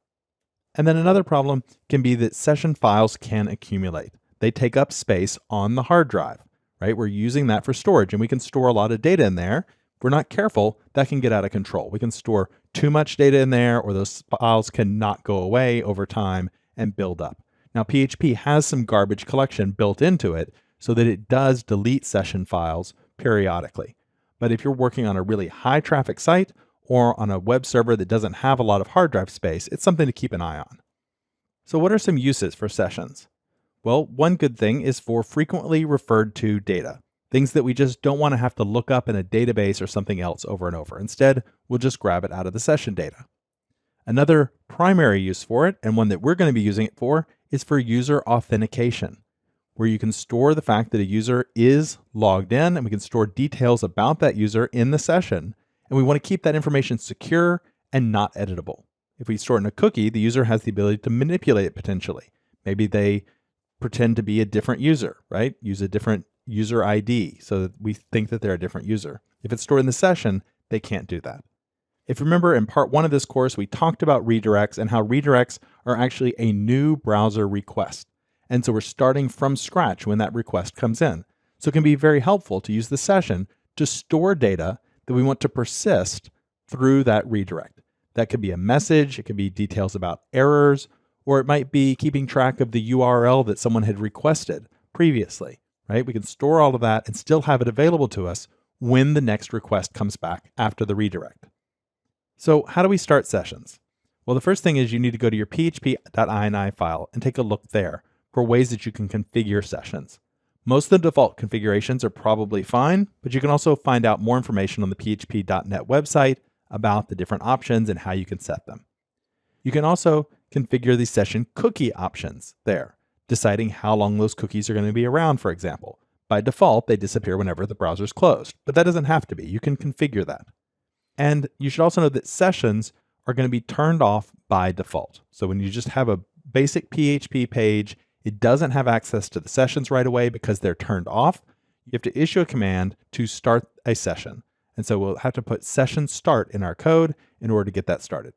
Later versions of session start also let you provide options similar to the options you can provide in the php.ini file so that you can configure the session at the time that you start it. In the next movie, let's get some hands-on experience with sessions. In this movie, we'll learn how to use PHP to set and read values in the session file. In order to set a value in the session, all we have to do is use the superglobal and assign a value to a key, just like we would any associative array. It's that simple. We don't have to use a special command like we did with setCookie. Here we just simply talk to the associative array, and PHP will then store that value in the session file for us. That's very different than when we're working with the cookie. We have a live connection, a live association between the contents of our session file and the superglobal session. When we want to read a value back, then we just simply ask for the value that relates to that key for the associative array. So here I'm asking for session lang, and I would get back the value English. Now, it's a good idea to make sure that that value exists. Otherwise, if we ask for a key in an associative array that doesn't exist, we'd get an error. So you want to check and see whether it's set, and also set it to a default value if it's not there. The shorthand for doing that if you have PHP 7 is to use that double question mark, the null coalesce operator. It does the same thing as the line above it, it's just a little shorter. Now, if we want to unset values from the session, it's much easier than working with the cookie also. Again, we don't have to use setCookie and put anything in the headers. We have access to the session file directly, and we can just simply call unset on it. That's what we might have thought we could do with cookies. You can't do it there, but you can do it with the session. Let's try an example using the session in our project. In the last movie, I told you that one of the things that sessions can be useful for is for remembering frequently used data, data that's used often, that we don't want to have to go to the database and look up. So the idea behind what I want to add to our project is we're going to record the user's username. When they log into the staff area, we'll put their username in the session, so we'll have quick reference to it. We won't have to go back to the database and look the user up again each and every time we need to display their username. So the very first thing we need to do is we need to turn on the sessions. Sessions are not on by default, and the best place for us to turn it on is in initialize.php. And that way, it'll make sure that sessions are always turned on and always available to us throughout our entire application, because everything is calling initialize.php. So let's put it right here. Let's do session underscore start, turn on sessions. Now we have access to sessions. Now we have access to that super global anytime we want. So in order to use it, I'm going to add a couple of pages to my project. These are going to be in your exercise files and you can find them there. The first is going to be login.php and the second is logout.php. I'm going to grab those. I'm going to drive them into my public staff directory. Make sure you put them in there right alongside index, pages, and subjects. Let's take a look at those pages. These are placeholder pages for work that we're going to be doing later on. You see right now, this is just a basic login form. We're going to eventually type our username and password, and we're going to authenticate that user. We'll learn to do that in the next chapter. For now, we're going to do much less than that. Let me show you the code so you'll understand. Let's switch over here and let's go take a look at login.php. You'll see it calls initialize. We're setting up some variables. If it's a post request, we're going to do some business here. We'll come back to that. But if it's not, if it's a GET request, then we just display a form, right? Just a basic password form ready for us to submit. When we submit it, then this code is triggered. It's a post request at that point. And so we're going to get the values that were submitted for the username and the password. And then all I'm going to do is take the value for the username and put it in the session. Now, eventually, we're going to check and make sure that the username and the password matches and that the user can be logged in. And then we would record the username. But we're not going to do that for now. For now, just submitting the form is enough to get us to record the username. And then we're going to redirect the user to the staff index.php page. Let's go to that staff index.php page because on this page, I want us to actually see the results of that. Notice we've got that staff header up at the top. Let's go into staffheader.php. And right here, we've got an li tag. Let's add another one before it, li. And this one's just going to say user, and then we'll use PHP.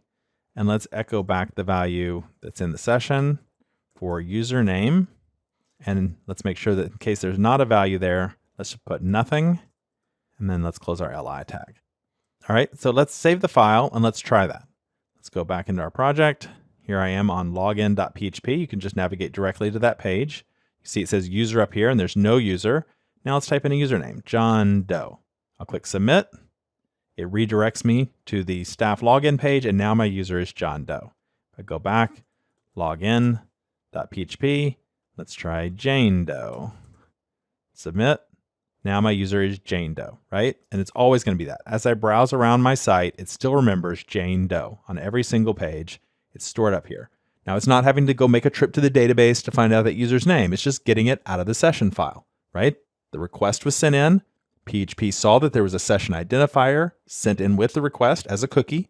It went and found the file, opened it up, got all the data values out of it so they were ready for us to use. Let's make a logout function as well that will unset these values. Let's just I'm going to take this line here, again in my staff header, and let's just duplicate it. But this time, instead of staff index, we're going to make it staff logout.php. We'll label it as logout. Okay, so clicking this link, let's go back here and just see that link real quick. Let's go back to list. Now you'll see it says logout here, right? So clicking logout will take me to my logout page. And before I click it, let me just show you what it does. All it does is bring up initialize.php. So we have our sessions available to us. And then it calls unset on that session username. It just unsets the current value and then redirects us back to the login page. Makes sense. When we log out, you want to log back in again. So it logs us out and sends us back to that initial page again. Let's try it. Let's click log out. Now I'm logged out. Notice that there's no user here anymore, and I'm back on the login page. I can try another one. John Doe. Submit. Now there's a user. Click log out. Now there's not a user anymore. See how that works? It's just setting a value inside that session file and then unsetting it. It's time for another challenge assignment. Your challenge is to add status messages to the application. In the previous movie, we used sessions to store frequently used information, like the username. Another good use for sessions is to store information that needs to persist after a redirect takes place. Remember, a redirect is telling the browser to make a fresh request. It's a useful technique to be able to store status messages in the session, then perform a redirect, and then retrieve the message after the redirect to let the user know what just happened. So to make this work, I want you to go into the staff area, into both staff subjects and in staff pages. And on the new.php, edit.php, and delete.php pages, where we actually make changes to the database, once a change takes effect and we do a redirect, you want to store a status message right before the redirect. For example, when we're creating a new subject record, you would store a message like, the subject was created successfully. That gets stored in the session, then the redirect takes place, and now we have that message stored in the database so that we can display it to the user and show them that the subject was created successfully. One good way to display these status messages is to just make it so that all of the staff area pages are already equipped to display status messages if they exist. So we're going to want to make it so that any page is able to display the status messages, regardless of where we redirect them to. That means that we're going to check and see if the status message is present. If it is, we'll retrieve it and display it. And then after we're done displaying it, we're done with the message. So we can delete the status message from the session. We don't need it anymore. It just needs to survive through that redirect. Spend a few minutes trying it on your own. See how you do. In the next movie, I'll show you the solution that I came up with. In this movie, I'll show you how I solved the challenge assignment and added status messages to our application. Let's begin by looking at it in action to see what it looks like. So if you weren't clear on exactly what it looks like, here's the way I decided to do it. So I went to subjects. Now I could create a new subject, but instead I'm just going to edit a subject for now. I'm going to click on commercial. I'll click edit, and I could change its visibility or whatever, or I could just click edit. It doesn't really matter. The main thing is to actually edit the data in the database by clicking edit. And as a result, you see it redirected me to the show page, and I get a message here that says the subject was updated successfully. All right, let's take a look to see how we do that. So the first thing I did was I went into subjects, and I went to new.php, and I said, all right, let's find the spot where the new record is created, right? That's here, insert subject. And if it is created successfully, then we redirect the user to the show page. So right before we do that, we want to store this message in the session. So it's going to store a message that says the subject was created successfully. So I did that for the new page, and then I did the same thing for subjects edit.php. I found the spot where the subject gets updated, and then I added a message for the subject was updated successfully. I did the same thing for delete. I found the spot where we're deleting the subject, and right before we do a redirect, I added in a message to the session. And then I did the same thing for pages, for new, for edit, and for delete. Exactly the same. Okay, so that sets the message. Make sure that there's a message that's stored there, but now we need to actually display the message after the redirect. To do that, I added a couple of functions. The first one I'm going to show you is down here. It's called display session message. And I want to just be able to call this function, and I want it to handle all the business of displaying the session message. The first thing it does is it calls another function, get and clear session message. What this does is it checks to see if there's a message set, and if it's not equal to nothing, if it's not an empty string, and if there is, it gets that value, assigns it to a variable just as a placeholder, then it calls unset on the message, so the message now goes away, it's not in the session anymore, we're done with it, and then it returns that value, right? So it gets the current value, unsets it, returns the current value. So that value then gets set here. If that value is not blank, then I take that message and I wrap it in some HTML, making sure that I call HTML special chars on it so that it's safe for HTML. And then that value would be output in the code. I could just echo that value. So display session message is the magical function that I need. So once I had that, I went over to the staff header so that every single page in the entire staff area would automatically have this code. And right after the navigation, I added it in. Echo back whatever results you get. Now, if there are no results, if there's nothing in the session, I'll get nothing back. So it won't echo anything at all. But if there is, then it'll drop that code in there right below the navigation, right before the rest of the page content. This is a good way to make sure that it's on all of the staff pages, to put it right here in the header. And then the very last thing I did was I wanted to be able to style that. You'll remember that I just put in a div with an ID of message. So I wanted to add a style to staff.css down here, and I just gave it some color to it. I basically just made a big blue box around it so that it would have the message displayed inside the blue box. And that's it. That's the steps that it took. The end result looks something like this. Now we have a system for displaying status messages in our staff area. And we can use it anytime there's a redirect and we need to be able to maintain some kind of a message to tell the user what just took place. Another example of where we're going to use this is when we log in and log out. Once the user logs in, we're going to redirect them to the menu and we want to say, you logged in successfully. And same thing when we click log out. We'll log them out, we'll redirect them. But we also want to send a message that says, you were logged out successfully. But we'll learn about log in and log out in the next chapter, where we learn about user authentication. In this chapter, we will learn how to regulate access to certain pages by requiring that a user first provide a username and a password. This process is called user authentication because we're verifying the identity of a user. An authentic user should know the username and the password. Let's begin by getting an overview of user authentication. User authentication is essential in any modern web application because they almost always have some kind of password protected area.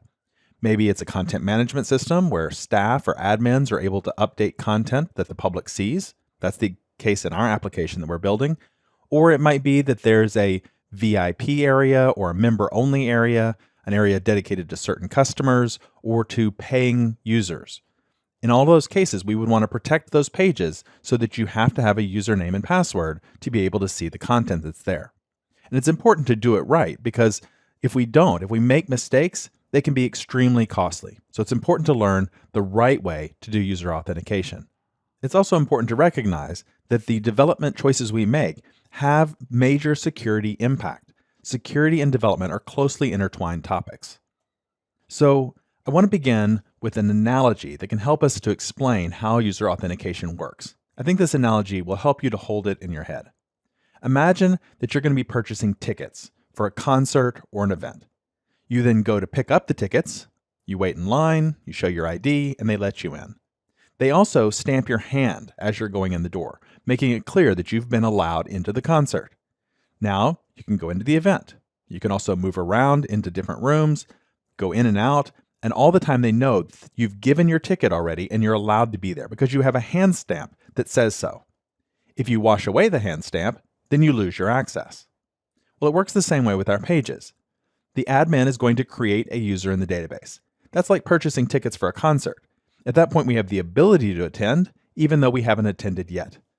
Then when the user comes to the site, they log in via login form. The application authenticates the user by confirming that their username and password are valid. When the user requests the additional password protected pages, well, that's like showing your hand stamp.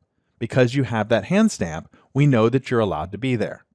And then finally, when a user logs out, it's like washing away the hand stamp. It essentially says that at that point, you're no longer allowed to be there and you would need a new ticket, or in this case, to visit the login page in order to get back in again. Now that we have the big picture, let's walk through each of these steps in a bit more detail. To start with, the admin is going to need to create a user in the database. That's an essential first step, right? We need to know who the authenticated users are who should have access. And when they do that, they're going to need to also add a password for that user. It is essential that passwords always be encrypted. You should never, ever, ever have passwords stored as plain text in your database. It's important not just for protecting your users on your site, but for other sites as well, because users often reuse passwords. And if your security was ever compromised and that database data was ever, pulled out by a hacker, then the hacker would have access to those people's usernames and passwords. And they could try them on other websites and see if they work there. And that's happened many, many times in the past. So always, always encrypt passwords. Then the user is going to log in via a login form. The application is going to search the database for that username. And then if the username is found, the way that we'll be able to tell whether the password matches the encrypted password is not by decrypting the password, but instead by encrypting the login password, the one that they're trying to use. We'll encrypt it using the same form of encryption, and if we use that same algorithm with the same password input, we should get the same encrypted result coming out of it. So we can just compare the encrypted results to make sure that they match. Same input should equal the same output. If the passwords match, then it's going to set some kind of value in the session. We talked about sessions in the last chapter. It's going to somehow indicate that this user ID has been authenticated, and then it will grant them access to the site. It will give them some kind of a post-login page.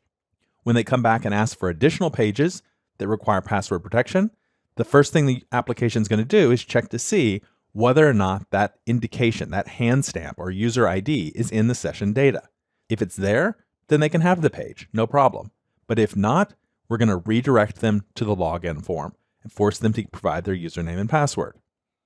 And then, of course, when the user logs out, it's like washing away their hand stamp. That means that we're going to have to erase that user ID that we've stored in the session, and they will no longer have access. Any password protected page they ask for would redirect them back to the login page. Now that we've walked through the process of user authentication, let's start building it in our application. In the last movie, you'll recall that the first step in user authentication is to add a person's credentials, or their username and password, to the database. To do that, we first need a database table that can store those credentials. The SQL command we need to do this is create table. Then we provide the table name, and then in parentheses, the column definitions. You can see here I have a primary key of ID. Then I have columns for first name, last name, email, username, and hashed password. All of those are going to be of type varchar and have a length of 255 characters because they're just going to store strings in them. Now, first name, last name, and email are really just conveniences, so I really know who this person is in real life and how I can reach them. The most important part of the credentials are the last two, their username and their password.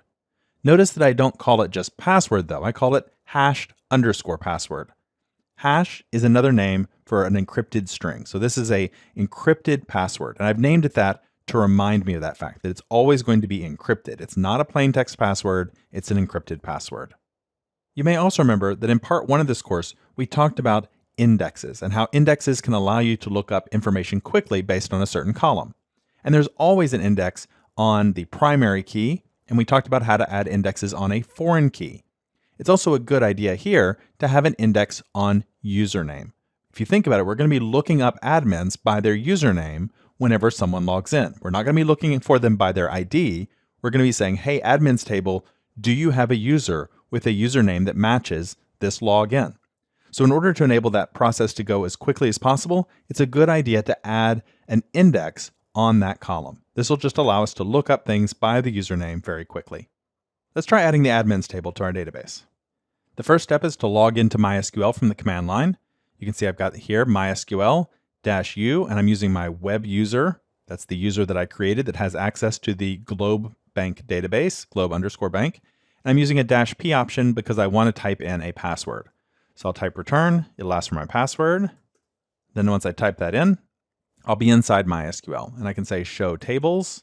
You can see that I have just my subjects and my pages table. So now we need that admins table. In the exercise files, you'll find that definition that we just created, or you can go back and pause and copy it down. I'm just going to copy this first part, and I'll paste that in, and that created my table.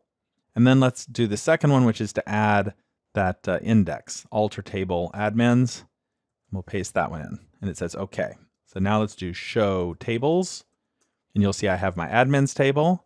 If I say show fields from admins, you'll see it comes up and it shows me the different columns that it created.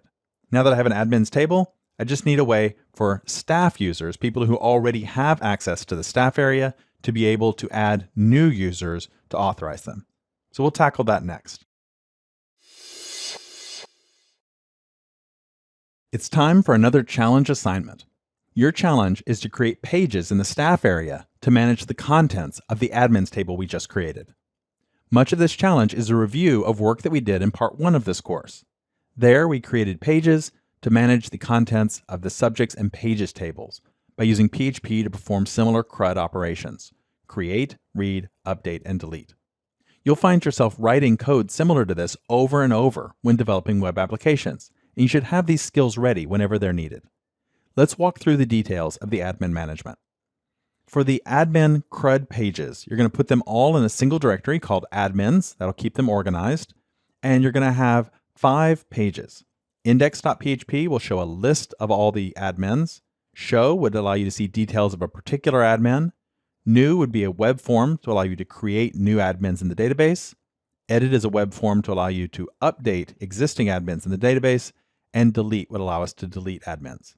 And don't forget, you'll also want to put a link on the main staff area menu page to allow you to get to all of this admin management. We'll also need to have queries that will allow us to use PHP to connect to the database to perform those operations. So we'll have one for finding all admins, for finding a particular admin, and then one for inserting, updating, and deleting an admin. Don't forget, you'll also need to have validations. It's important that we have validations to make sure that the data that goes into our database meets our requirements. Let's walk through those requirements together. The first name should be at least 2 characters long and have a maximum of 255 characters. The last name would be the same, a minimum of 2, a maximum of 255.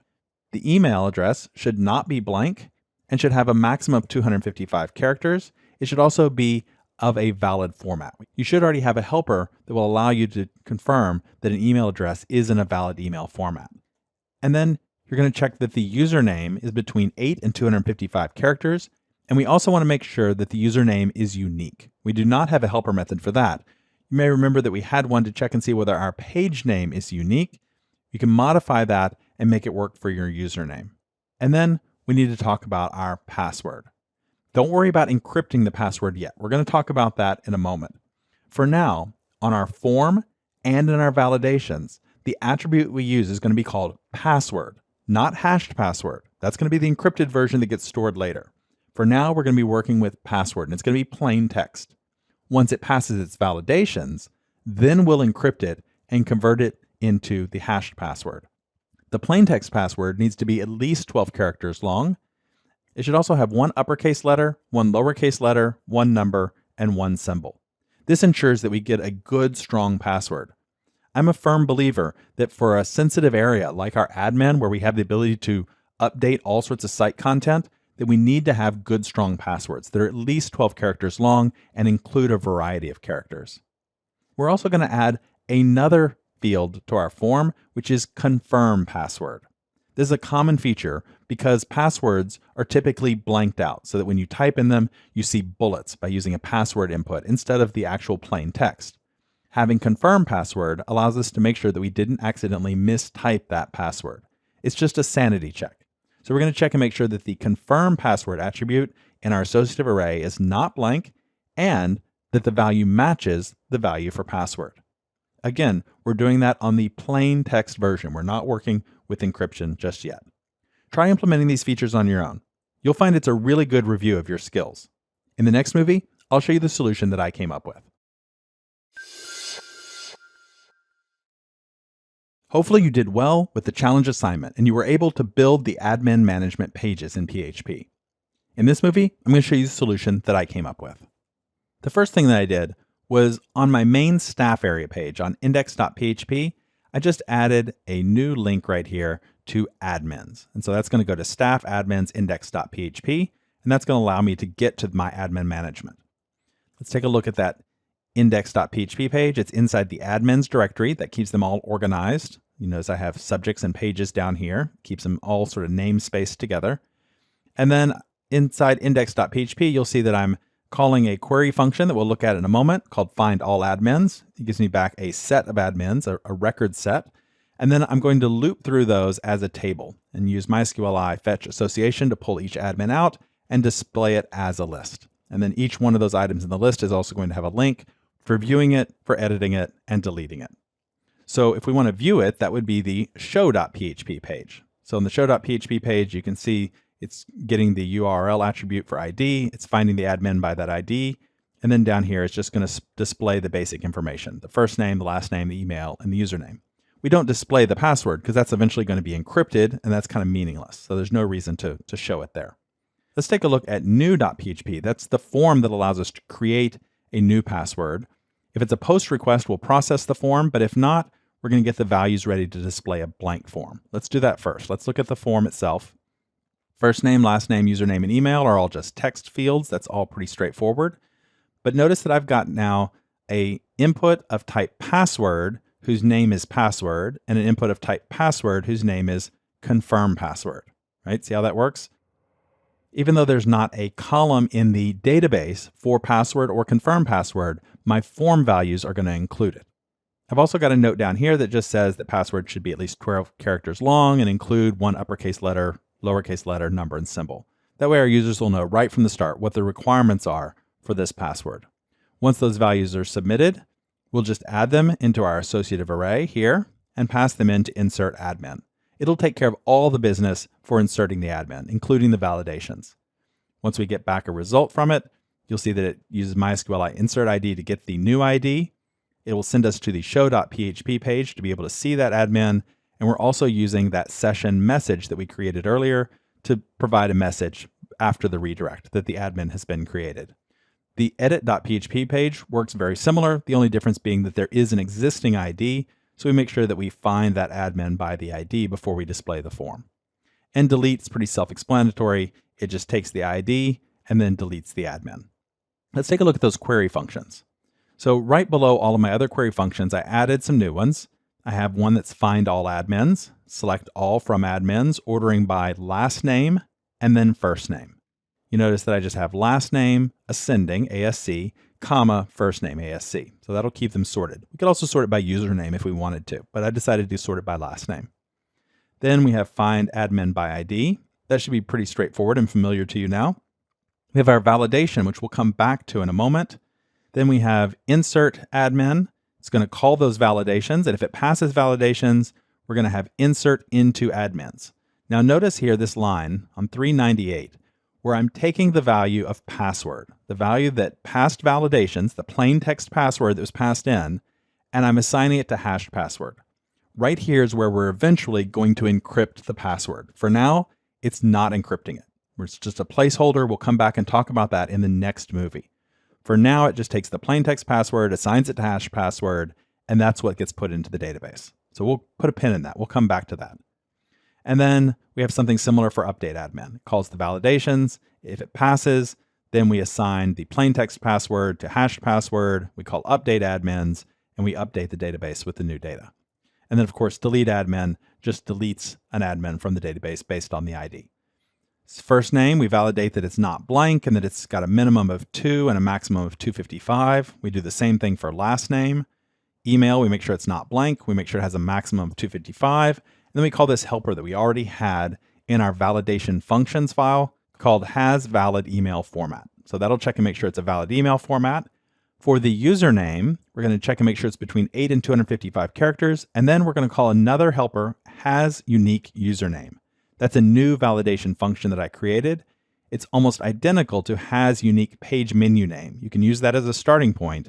It just takes a username and checks the admins table to see whether or not there's a username that matches. And it works in both cases, whether this is a new record or whether this is an existing record. And then we've got our validations on the password and confirm password. Now these are sort of virtual attributes, right? They're not actually in the database as columns, but we still can check them in the associative array. Password should not be blank. It also should be a minimum of 12 characters. And I'm using pregmatch with some regular expressions to check and make sure that it has an uppercase letter, that it has a lowercase letter, a number, and a symbol, or something which is not a uppercase, lowercase, or number, right? It's the opposite of that, or white space as well. Make sure that it has something that doesn't meet those criteria. That's what the not in front of this means in regex. So that'll check and make sure that all of those are there, it meets those requirements. And then I've got one for confirm password as well. It checks to make sure that it's not blank. And then here you'll see that it checks to make sure that the password matches the confirmed password. So that makes sure that they must match and that there wasn't a simple mistake that was made. If we go into Firefox, we can see the end results. We'll go into the admin area. You can see there's a list of them. There's none in there at the moment, so there's nothing to see. And we can click Create New Admin, and we'll get an idea of what the form looks like that we would normally be submitting. Now, I'm not going to create any in there yet because we still haven't created that one part of our code that will actually hash the password. We need to talk about how to do that before we start creating admins because we want those passwords to be encrypted in our database. In this movie, we're going to learn how to encrypt passwords with PHP. The most important rule about passwords is never store them as plain text in the database. You always want to encrypt them. If they're in plain text, then anyone with access to the database would have access to every user's password. That could be hackers who are stealing your database, or it could be authorized users, such as site administrators or employees who have database access. They would all have the potential to know all users' passwords. Even a database backup that your ISP makes for you, or a hard drive that doesn't get completely wiped before being sold or discarded, has serious potential for leaking passwords. And it's not just theoretical. This happens all the time. When it happens, it's not just your site security you put at risk, because many users use the same username and password on multiple sites. So if you disclose their password on your site, chances are you've now given away their password on another site somewhere else. So please, as a favor to all of us other website developers, always encrypt your passwords. Not only are we going to be encrypting them, we're going to be using one-way encryption. It won't be possible for anyone to decrypt the password and get the original string, including us. This works because of the principle that the same inputs to the same hashing or encryption algorithm will always result in the same output. It works like this. We take the password, we encrypt it, and we store the encrypted string in the database. Then, when a user tries to log in, we take their attempted password, we pass it into the same hashing or encryption algorithm, and we see if the output, the encrypted string that results, is the same thing as what we've stored. If the encrypted strings match, then we know that the input must have been correct. If the encrypted strings are different, then we know the input wasn't correct. It also matters what type of encryption algorithm we use. We've already said that we want a one-way algorithm. We also want one that's a strong algorithm that's resistant to attempts to break it. And also a slow one. Not so slow that our users notice, but slow enough to deter rapid-fire guessing using brute force techniques. An industry standard for encrypting passwords is bcrypt, which is based on the Blowfish cipher. And that's what's built into PHP by default, and it's what we'll be using. Beginning with PHP version 5.5, there are a number of password functions that are included to help us with this process. Before that, developers had to create their own functions to perform these tasks, and it was easy for them to make mistakes or not follow best practices. So the PHP developers decided to give people best practices built into some functions, and it's been a huge help, and it's very easy to use too. There's a function called password_hash, and you pass it in the plain text password that you want to use, and you tell it what algorithm you want to use. There's a constant password_default in all capital letters built into PHP, which goes with whatever the recommended default password is for PHP. At the moment, that password is password_bcrypt. So at the moment, it doesn't matter whether you pass in that second argument as password_default or password_bcrypt. They both point to the same place. You get the bcrypt algorithm. But if you use default, then in the future, it might change to something else. So just be aware of that. The bcrypt also has some options that you can pass in, such as a cost parameter. This has to do with how many times the bcrypt algorithm cycles as it's doing its thing. It just makes it a little bit slower, can make it a little bit more complex. 10 is the default value, and that's a good value. So you typically don't need to change that, but you can if you know you need it. Password hash also does some more advanced things for you, like automatically generating a salt value, things like that you can read more about in the documentation if you're curious. But using it is really just this simple. We pass in our plain text password and we ask it to encrypt it. Now, when we want to take an attempted password, we could go and pass it back into password hash again. But there's an even easier way to do it. We can use password verify. Password verify, and then the first argument is the attempted password. The second one is the encrypted string, the hashed password. The reason it's better to do it this way is because there's some important meta information at the beginning of that encrypted string that tells PHP what algorithm was used, what the cost parameters were, and what the seed value was used at the beginning as well. So those need to all be passed in. So password verify will take all those into account and use those when it's verifying the password to see if it matches. And it will simply return true or false. So it does a lot of the heavy lifting for you. Password hash returns an encrypted string. Password verify returns true or false. It couldn't be easier. Let's start by adding password hash to our existing application. So you'll remember in the last movie, when we're inserting an admin, we pass the validations, and we do that using a plain text password. And then down here, we have that plain text password, which we're just assigning to the variable hash password. And then hash password is what actually gets put into the database. So what we want is just to encrypt this string right here. So I'm going to put parentheses around it, and let's call password_hash. And then we need to tell it what algorithm we want to use. So if we just type password_default, that would work. Or we could do bcrypt. Either one, doesn't matter. Let's put bcrypt on ours. And I'm going to now take that line and copy it, because in addition to when we create an admin, down here when we update an admin, we have the same thing. We passed validations. We want to take that plain text password now and hash it using bcrypt. We'll come up with a hashed password, which will then get stored in the database. All right, let's save that file and let's go try it out. Here I am in my staff area in the admins. Let's click create new admin and let's create our new admin. I'm going to call this one John, last name public, and username John Q public, email john@nowhere.com, password. Now remember, it has to be 12 characters and include at least one uppercase letter, lowercase letter, number, and symbol. The instructions are there at the bottom. So I'm going to do that. And then we have to retype it again. And I'll click create admin. It says admin created. Let's take a look to see what happened. Let's go take a look in our database. Here I am, MySQL-U web user-P globe bank. Put in my password there. And let's do select all from admins. And there it is. You can actually see that hash password there. If we do select, let's just do ID, comma, hashed password, you'll be able to see it a little better. So there's what it looks like. So some of this is the meta information that needs to be there. That's what gets passed back in when we verify, along with the encrypted string. You don't need to worry about how bcrypt functions or how you work with all this meta information. PHP handles all of that for you, which is really nice. In the next movie, we can modify our login page to use password verify and figure out whether our attempted password matches this encrypted string. In this movie, we'll learn to authenticate user access. In other words, we'll write the code that will allow a user to log in with a username and a password.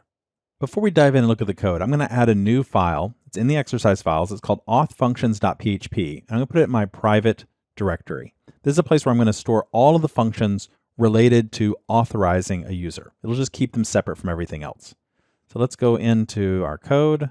And the first thing I need to do is go to initialize.php and make sure that the authorization functions are also required.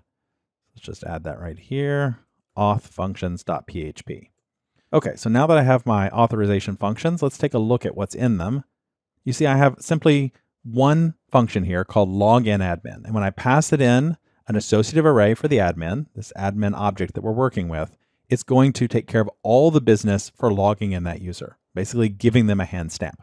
It also does some nice things like regenerate the session ID. This is a nice security measure that protects against something called session fixation. You don't need to worry about what that is, but if you just call session regenerate ID, it makes sure that the user gets a new session ID anytime they log in. And then it's going to take that admin ID and it's going to store it as admin ID, and it's also going to set the time to the last login. That way we can also have that available to know what the last login time is. We can expire someone after a certain point if we want, for example. Now, in login.php, we had already created this file in the staff area, so staff login.php. You can see I'm also storing the username just as a convenience here. I'm going to also take that out of there and move it into auth functions as well. So that we'll just store the username here, but the username is not username anymore. It's now going to be admin username. All right, so we'll take that value and we'll just store it there for convenience. Okay, so now we have a function here, loginAdmin. All we have to do is call that function when we're ready to log in an admin. All right, so let's jump back over here to login.php and I'll just add that in as a placeholder for now. Now, before we just log in the admin, we need to check their username and password, right? That's the purpose of this. We've already got a form here. They can submit the form. If it's a post request, then we'll try and process it. So the first thing we need to do is validate the form data, right? Make sure that the username and password was submitted. So let's do a simple validation here, is blank on username. And if it is blank, then we're going to add to our, you can see it up above, we've already initialized the errors array. So we're just going to add a new item to it, which is going to say username cannot be blank. Okay, that'll keep it nice and simple. I'm just going to write up here validations. And let's copy that. And let's do the same thing for the password. So that'll make sure that they've given us some value. We'll say that username and password cannot be blank. Assuming that we didn't get any errors from that, if empty our errors array, then we want to try to process the form. So let's put a note here that says, if there were no errors, try to log in. Now, if there were errors, then the rest of the form will just render, right? And actually displays those errors right here at the top of the form. So we don't need to do anything else if there were errors. But if there were no errors, then let's try and log in. How do we log in? Well, we know we want to first find the admin. So in order to find the admin, we need to have something to find this admin by, which is the username. In our query functions, we had find admin by ID. We need another version that finds it by the username. So I'm going to copy all of that and use it as a starting point for find admin by username. And the value we pass in is going to be the username. It's going to select all from admins where username, type it correctly, is the same value, username. And limit 1, it'll then query it, it'll see if it gets a result back, and it'll return that admin. Works exactly the same, we're just finding by username instead of finding by ID. So let's save that file, and let's switch back over to login.php, and we're going to use that same thing with the username value we have. So we may or may not get back a record. If we get back a record, then we want to try and log in, right? So if we get back a record, else we did not get back a record, which means no username was found. All right, we'll come back to that in a moment. For now, let's go about logging in. We know how to do that with password verify. We talked about that in the last movie. We're going to use password verify. We're going to pass in the attempted password, and then we're going to use the encrypted password, which we just looked up, right? It's in that associative array for the admin. It's called hashed_password. So we'll pass those in, and password verify will come back with either true or false. It'll do all the heavy lifting for us and just return back true. If it returns true, then we can say password matches.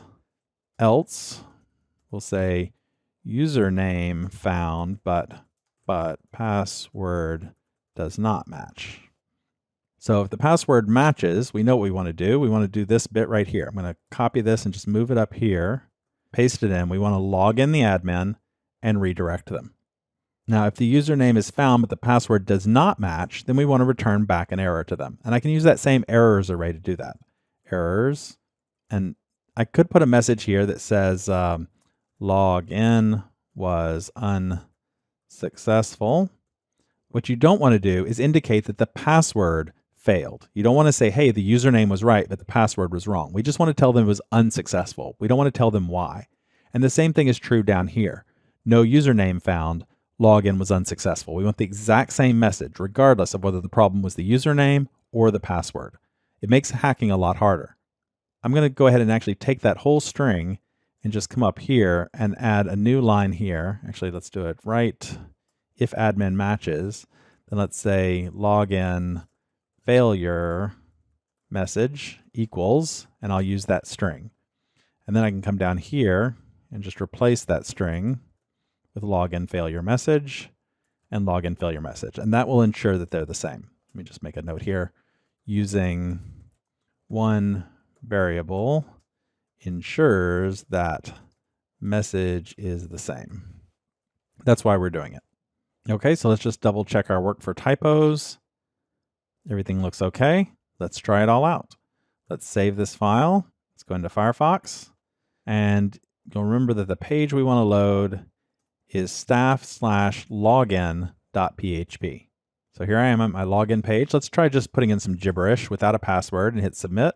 Password cannot be blank. Let's try some gibberish down there. Submit. So we got an error. Login failure message on line 39, undefined variable. Login failure message. I need to just move this up. There we go. So if the errors are empty, then we'll set the login failure message. Let's try that again. Put some gibberish in here. Submit. Okay, so now we have that variable available for both of them. Login was unsuccessful. So now let's try our real one. This requires that you remember what you typed in.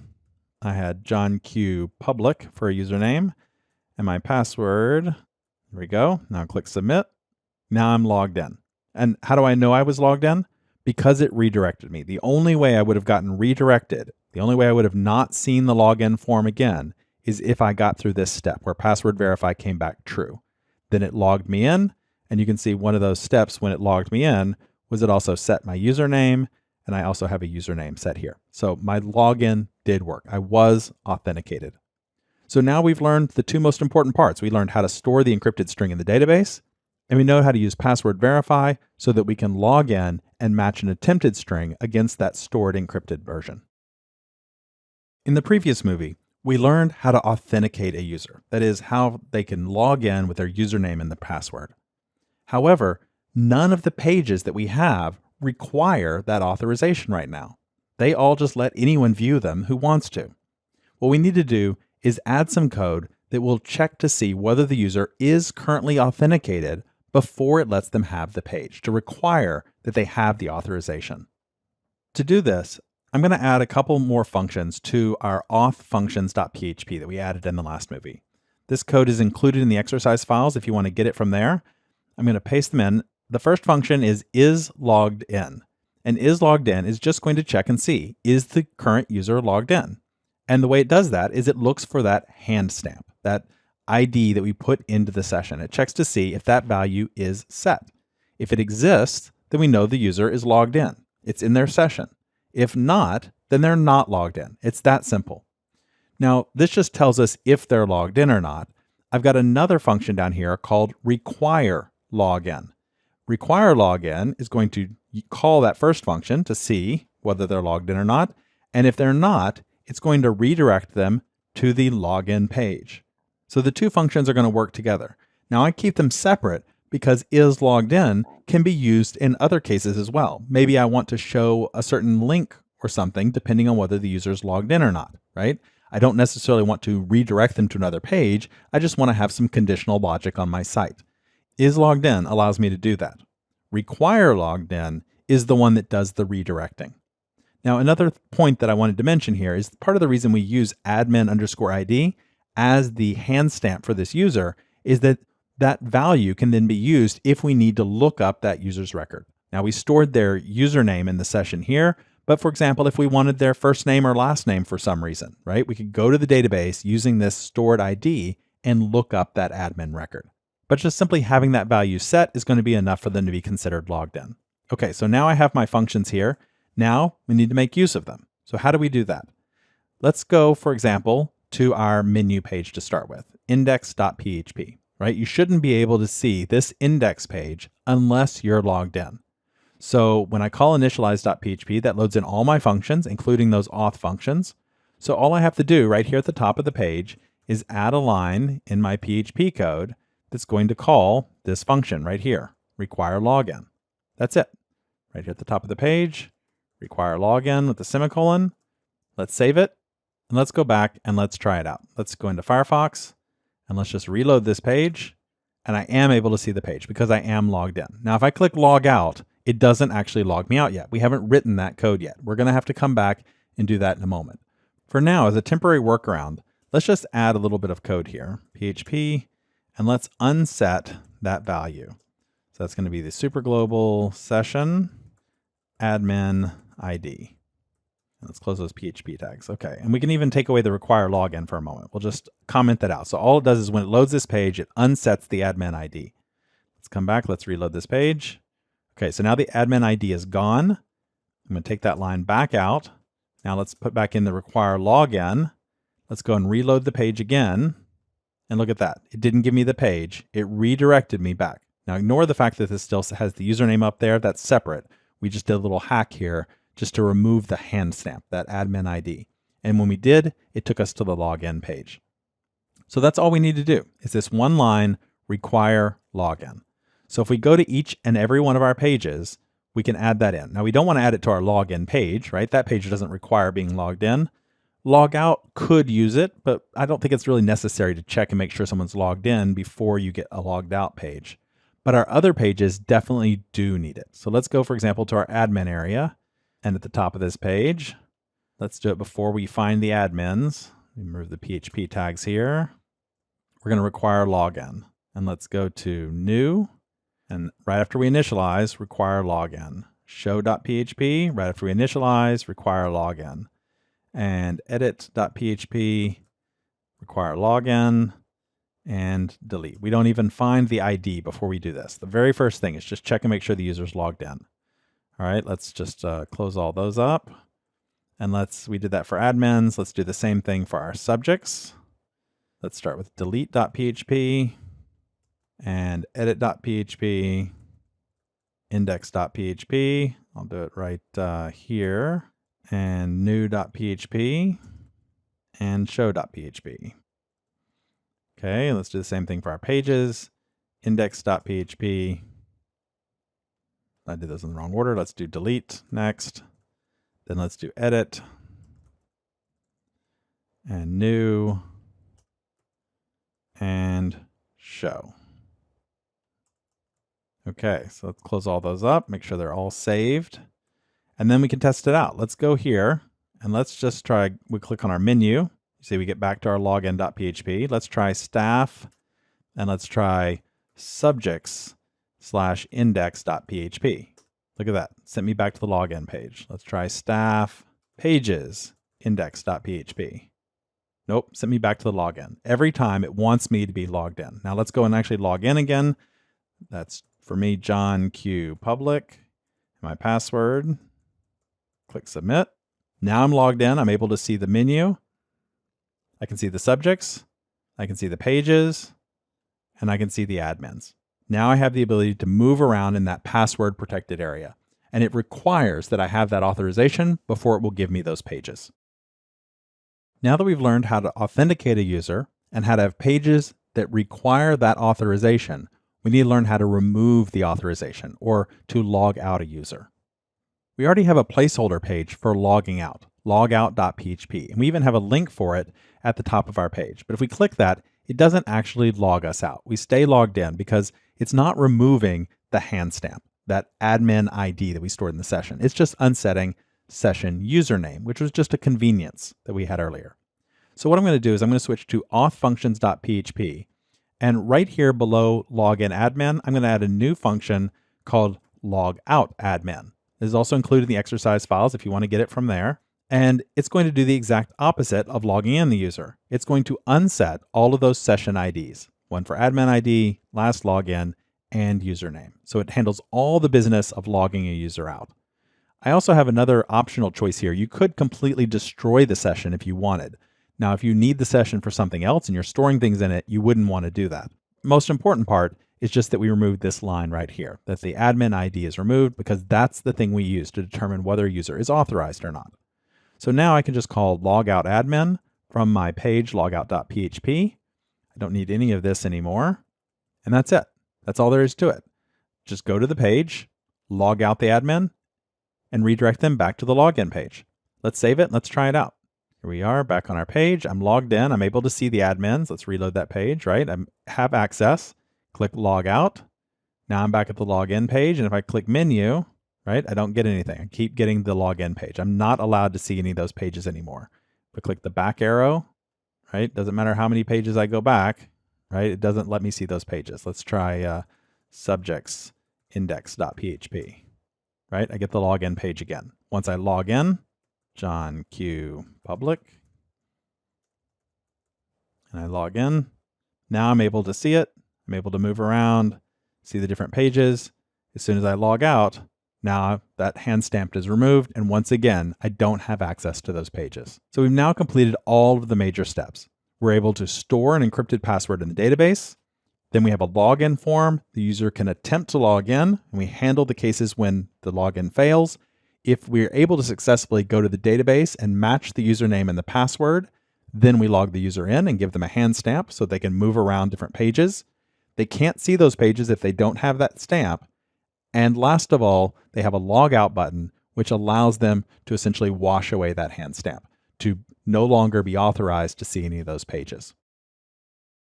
We've almost completed our discussion of user authentication. We've been able to store encrypted passwords in the database, to have users log in and check to see if a password matches. We're able to protect pages to make sure users are logged in, and we're able to log out. So what topic is there left? Well, there's minor detail in the fact that we don't always want to update the password in the database. And I want us to address that in this movie. Let me demonstrate to explain. Here I am logged in to the staff area. I'm going to click on admins. If we want to create a new admin, We know that we always want to provide a password when we're creating that admin. And it is required. Our validations require it, or it won't let us create this admin. However, when we go to edit a user, you'll notice that we don't see their password here. Their password is left blank. It's encrypted in the database, so there's no way we could display the password to them here. But what if we wanted to make a change to this record? What if we wanted to edit the admin and we did not want to change their current password? So let's say that maybe the user got married and their last name changed.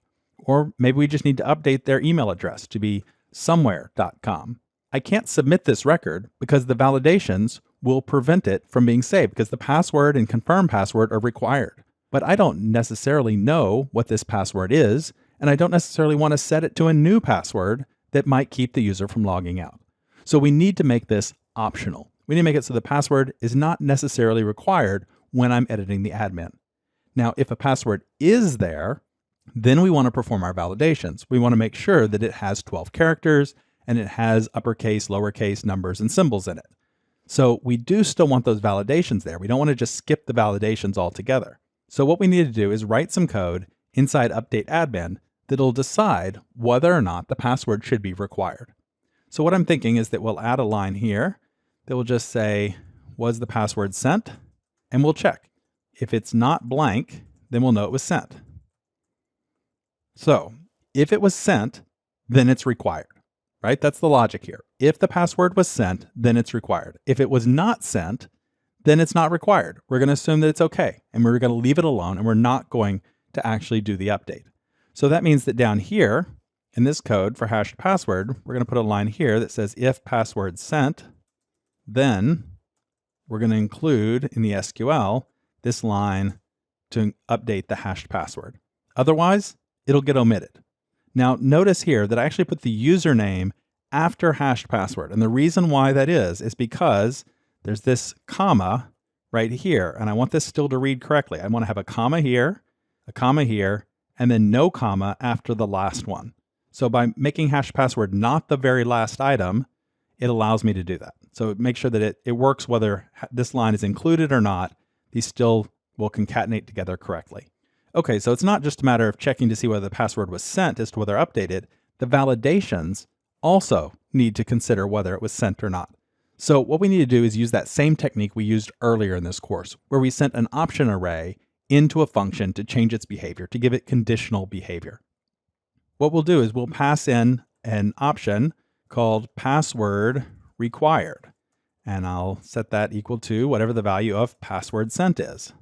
If the password was sent, then it's required, and our validation should check for it.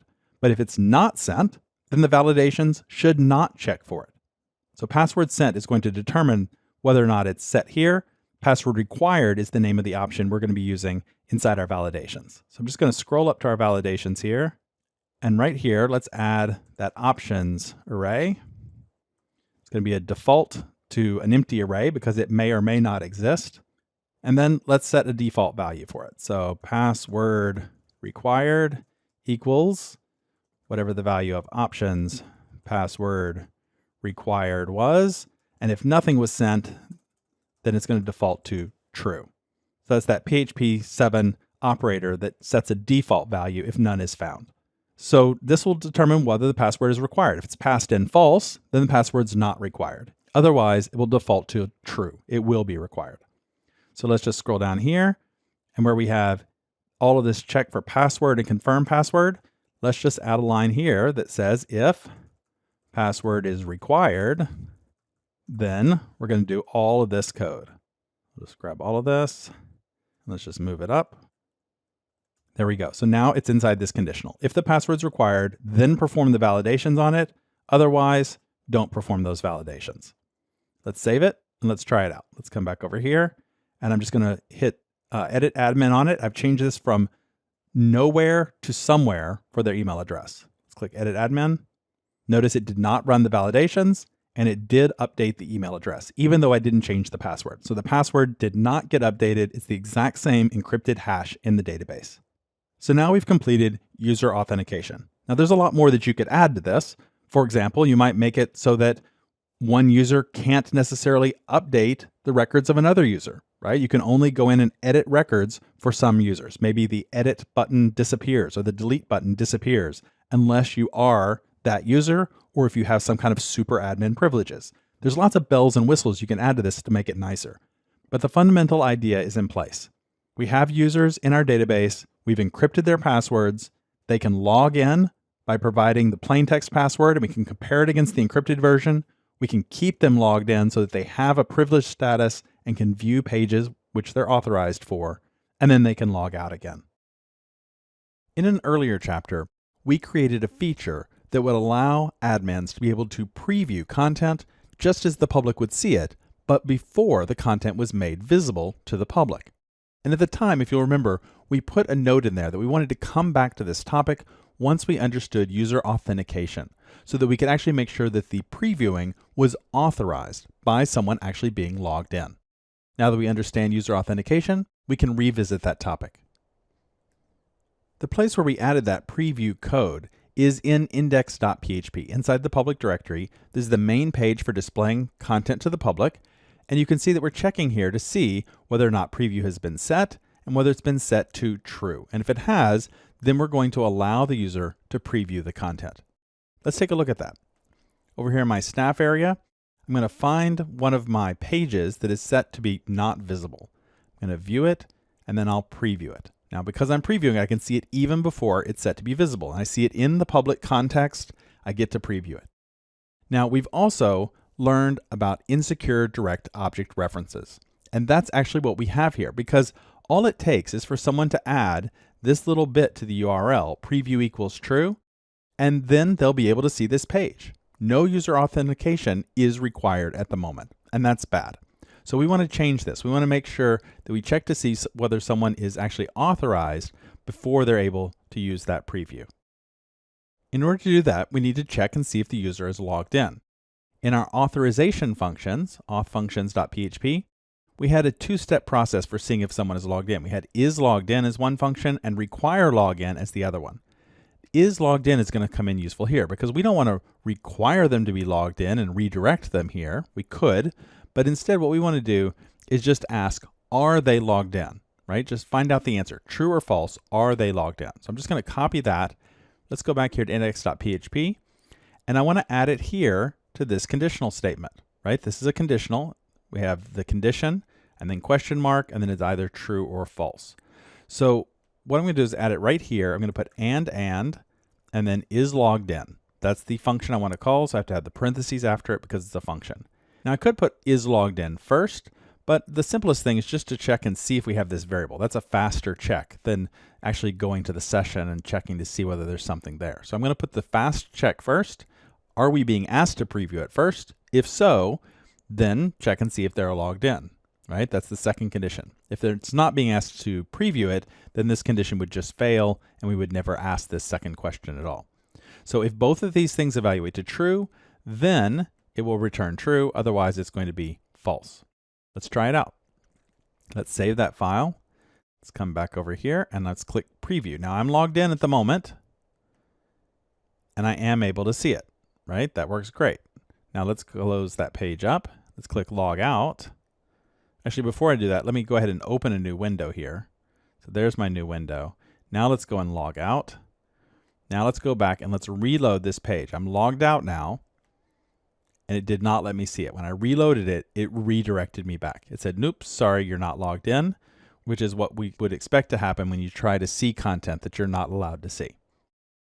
So that's all it takes. We just have to make sure that the user is asking to preview the content and that they're authorized to view the content. And that will make sure we don't have an insecure direct object reference and that only our staff can use our previewing feature.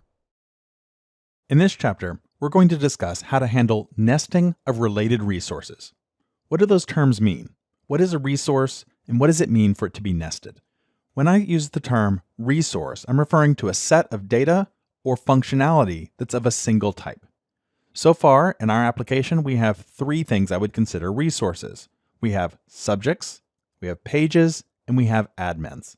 Each one of those is a different type of data. We're storing it in a different table in the database, and there's different functionality related to each one. We actually have PHP functions that allow us to do create, read, update, and delete on each of those 3 different resources.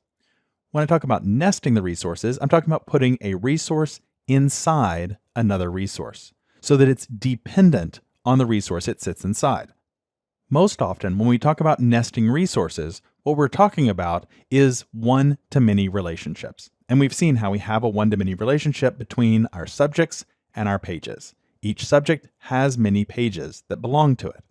So the idea here is to take the pages resource and nest it inside the subject resource. Currently, if we looked at our subjects list, you'd see we have a list of all of our subjects, and we have the ability to go in and edit each of those. And then we have a separate area for editing all of our pages. And the pages know what subject they belong to, but it's just one long list of pages that we have to go through and work with.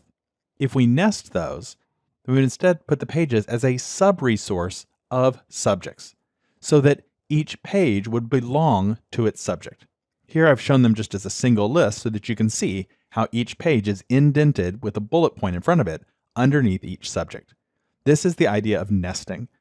We don't see a list of just all pages anymore. Now each page belongs to its parent subject. And it can make working with these resources much easier because each page resource now is limited in its scope. It's limited to just thinking about the subject that it belongs to and the other pages that are its siblings, not to all the other pages that belong to other subjects.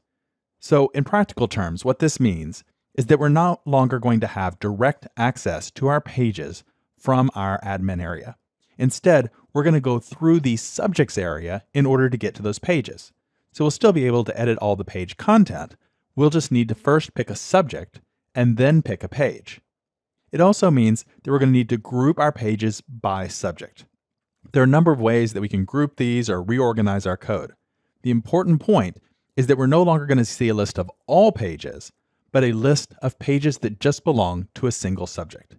And once we complete that restructuring, we're also going to need to consider all of the previous links and redirects that we'd created, because those are all going to be reviewed and possibly modified to work with our new structure. When we only have 3 resources, it may not seem like it's super necessary to have. But once you start having a more complex website that has 20 or 25 different resources, and those resources relate to each other in this kind of one-to-many way, it can be really handy to take some of those resources and tuck them inside their parent resources to keep them better organized.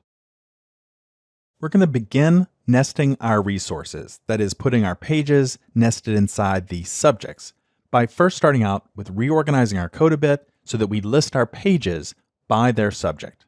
Currently, in our staff area, we have a list of our subjects, and separately from that, we have a list of our pages. And each page knows which subject it belongs to.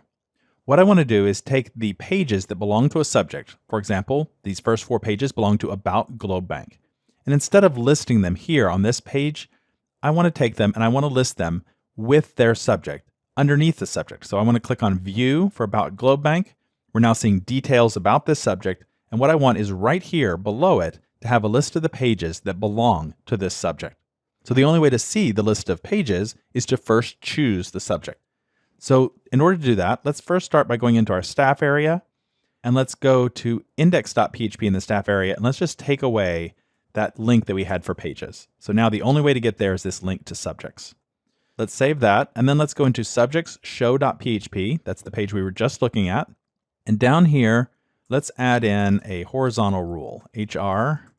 It's a HTML tag that'll make a line across the bottom, and now below that line is where we're going to put a list of our pages. So how do we get a list of our pages? Well, I want it to look pretty much like the list of pages I've already got, which is pages index.php. So let's go there, and let's grab all of this here, pages listing. I don't want to grab content, but everything else that's inside there, let's grab. Let's copy that. Let's go to show.php, and let's start by just pasting that in. Now let's make a couple of changes here. One is that instead of being an H1 tag for pages, let's make it H2 because we have H1 up at the top already for subject, right? That's up here. So let's make this an H2 tag. We're going to keep this link to a new page. We'll come back to that later. In the list though, we're already listing the current subject and we don't need to do that. We don't need that subject name anymore because that's already on this page. That's a bit redundant. So let's remove those 2 lines there. Okay, so now you'll notice that this page is going through a page set, right? It's iterating through this page set. And back over here on index.php, that page set is up here at the top. Page set is finding all pages. So we could copy that and come back over here to show.php. Let's put it at the top. But you can probably already guess what the problem with that is. Let's go and reload our page. You'll see we're getting a list here, but we're getting a list of all the pages, right? We don't want that. We just want pages that belong to this subject ID. Now we have a function in our query functions that'll help us with that. Let's scroll down here a bit till we get to our pages. We have find all pages, find page by ID, validate the page, insert the page, update the page, delete the page, and then finally, find pages by subject ID. That's the one we want. We pass in a subject ID and it returns us just pages for that subject ID. So let's use that instead. Find pages by subject ID, and the subject ID is called ID here, right? That's all it is. So we take that, that'll give us our page set, and then we can iterate through those. Let's go back and take a look, reload the page, and there you go. Subject about GlobeBank, and here's all the pages related to about GlobeBank. Click on back to list. Let's try consumer. Here's the ones related to consumer. Back to list, small business, and so on. You see, you're seeing only pages now that belong to each one. We've nested those pages underneath each one of those subjects. Before we move on, there's one last thing that I want to do, which is that I also want to go back to this pages index.php page where we were listing all the pages. We're not going to need this anymore.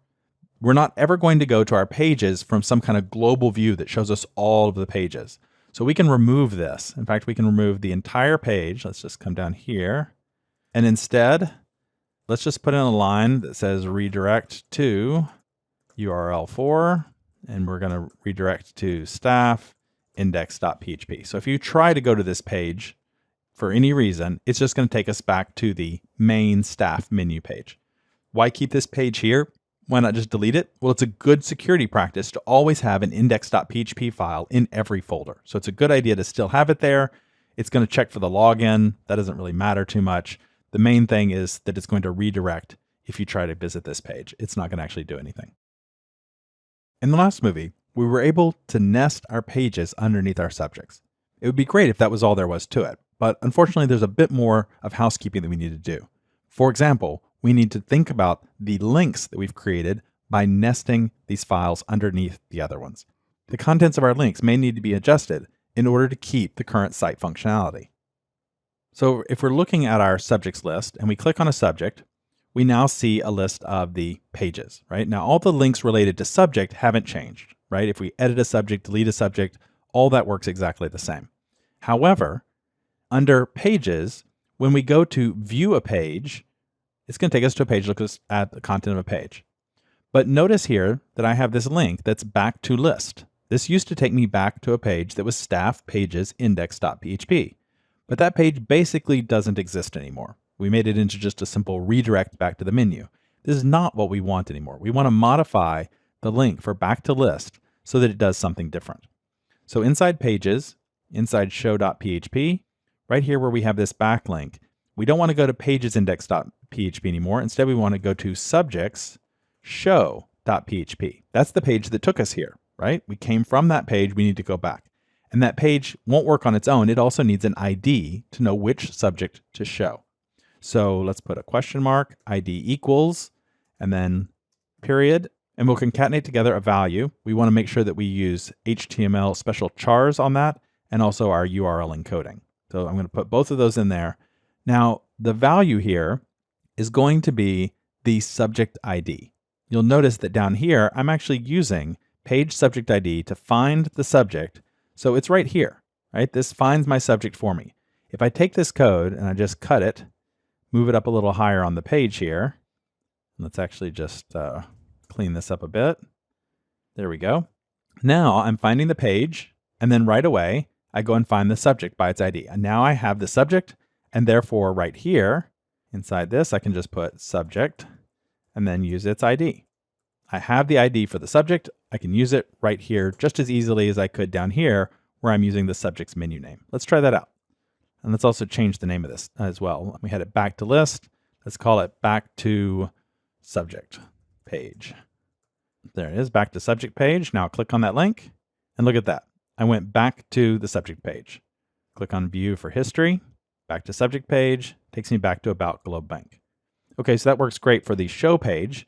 We also have the same kind of thing happening on the edit page. If I click edit, I have back to list. So let's just grab this link, the back link, and let's copy it. Let's jump over to edit.php. Let's look down here, and here it is. Now let's just take that old one and replace it with this one, back to subject page. But the subject ID here I need.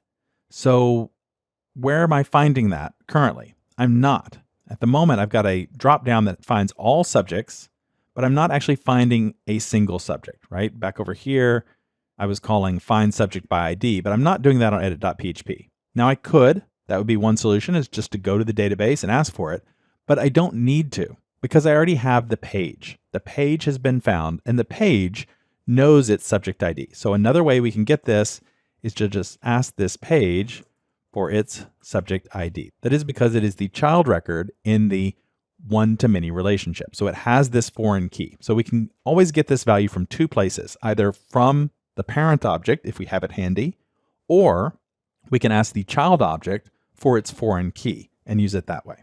Either one will work. Let's go back and try that out. Let's reload this page, back to subject page. When I click on it, I'm back on the subject page. Let's do the same thing on delete. So I'll copy that line.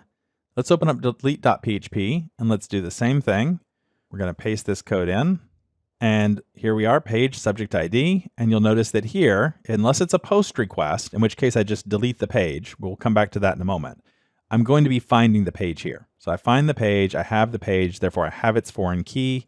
So when we come back, we try it. Let's click on delete, back to subject page. Now the link works. It takes me back to the subject page. Okay, so we've handled 3 of those cases. We handled show, edit, and delete. What about new.php? Can we paste that in there as well? Let's go here for our backlink. Let's paste that in. Now, wait a minute. We have a new page here. So this page doesn't have a subject ID yet. It hasn't been assigned.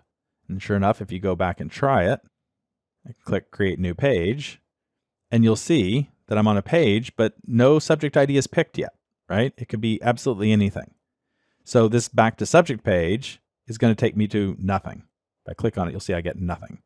So what I want is I need to know what the subject ID is. And it makes sense too that when I'm creating a new page, that I should be telling that new page, hey, by the way, you're coming from this subject page.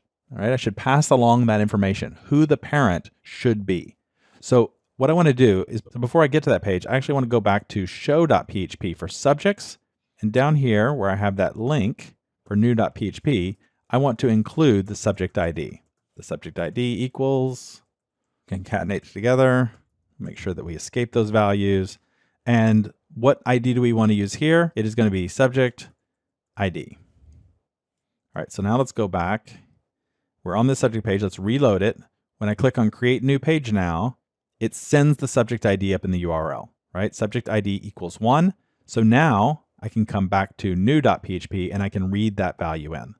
So right here, if I come in, I don't get a blank subject ID.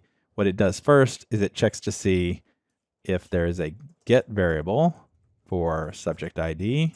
It'll use that. Otherwise, it'll default to, I'm just going to make it 1. So it'll default to 1 by default. All right, now let's try it. Just so we don't have 1, let's go back to our list of subjects and let's go to consumer. Let's click on view. So this is ID 2. Let's click on create new page. Subject ID equals 2. And look at that. Consumer is already pre-selected in this list for us. And now when we click back to subject page, it knows that we came from consumer because I have that ID. So the key thing that you need to remember about these nested links is making sure that you can pass around the information you need to maintain your nested state so that you know what the parent record is.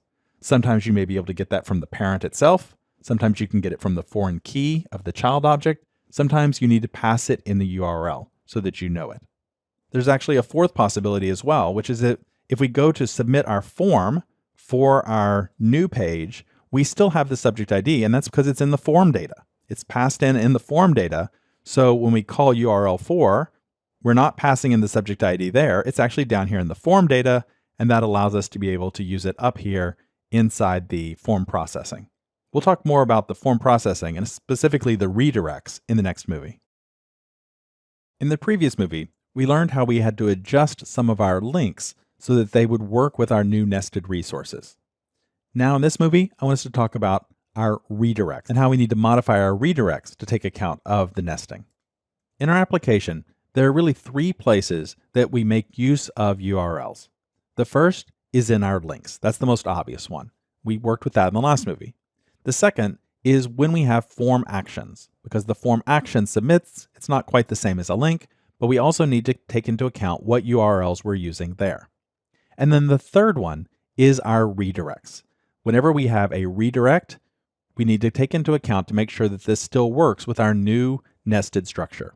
Here I am on new.php, and you can see that once I've created a new page, I've got it returning back to staff pages show.php. So it's going to go back to the same page that I have already when I click on view for a subject, right? That's fine. There's no problem with that. That page is already fixed so that it works with our nesting. So it's okay to redirect to that page. I did the same thing for my edit page. The edit page, after it's done with its form processing, also goes to pages show.php. Those are choices I made. They didn't have to redirect to that page. They could have redirected somewhere else. So I should always take a look at them to make sure. My show page doesn't have any redirects, but my delete page does. And this is one that does require some additional attention. Because while we did have a subject ID here that we could use for our link, when we do the redirect, it's a little bit different. When we get our form, we submit the form to delete.php with an ID. So we have the page ID being sent in. That then comes up here where we get the ID. So now we have the ID of the page we want to delete. We check and see it's a post request. We take that ID and we immediately delete the page. We don't go find the page, so we don't know its foreign key. And we don't go find its parent, the subject. So we don't have, right now, any good way to know what this subject ID is so that we can redirect back to it. Because right now, you'll see it's redirecting back to that pages index.php. And that makes sense. Before, if we deleted a page, we couldn't exactly go to its show page afterwards, right? Couldn't go to show.php. We went back to the list of all the other pages that were there. So this won't work for us anymore. This now needs to go back to the subject's show page, the parent subject, whenever we delete a page. So you delete a page, you go back and you see the subject, which shows all of the sibling pages that are not yet deleted. But to use this show page, we also need to be able to provide an ID. So this redirect needs to have an ID here. We know we're going to need to escape those values. So how do we get a value here? What can we put in to know what this is? Well, there are a couple of different ways that we can do it.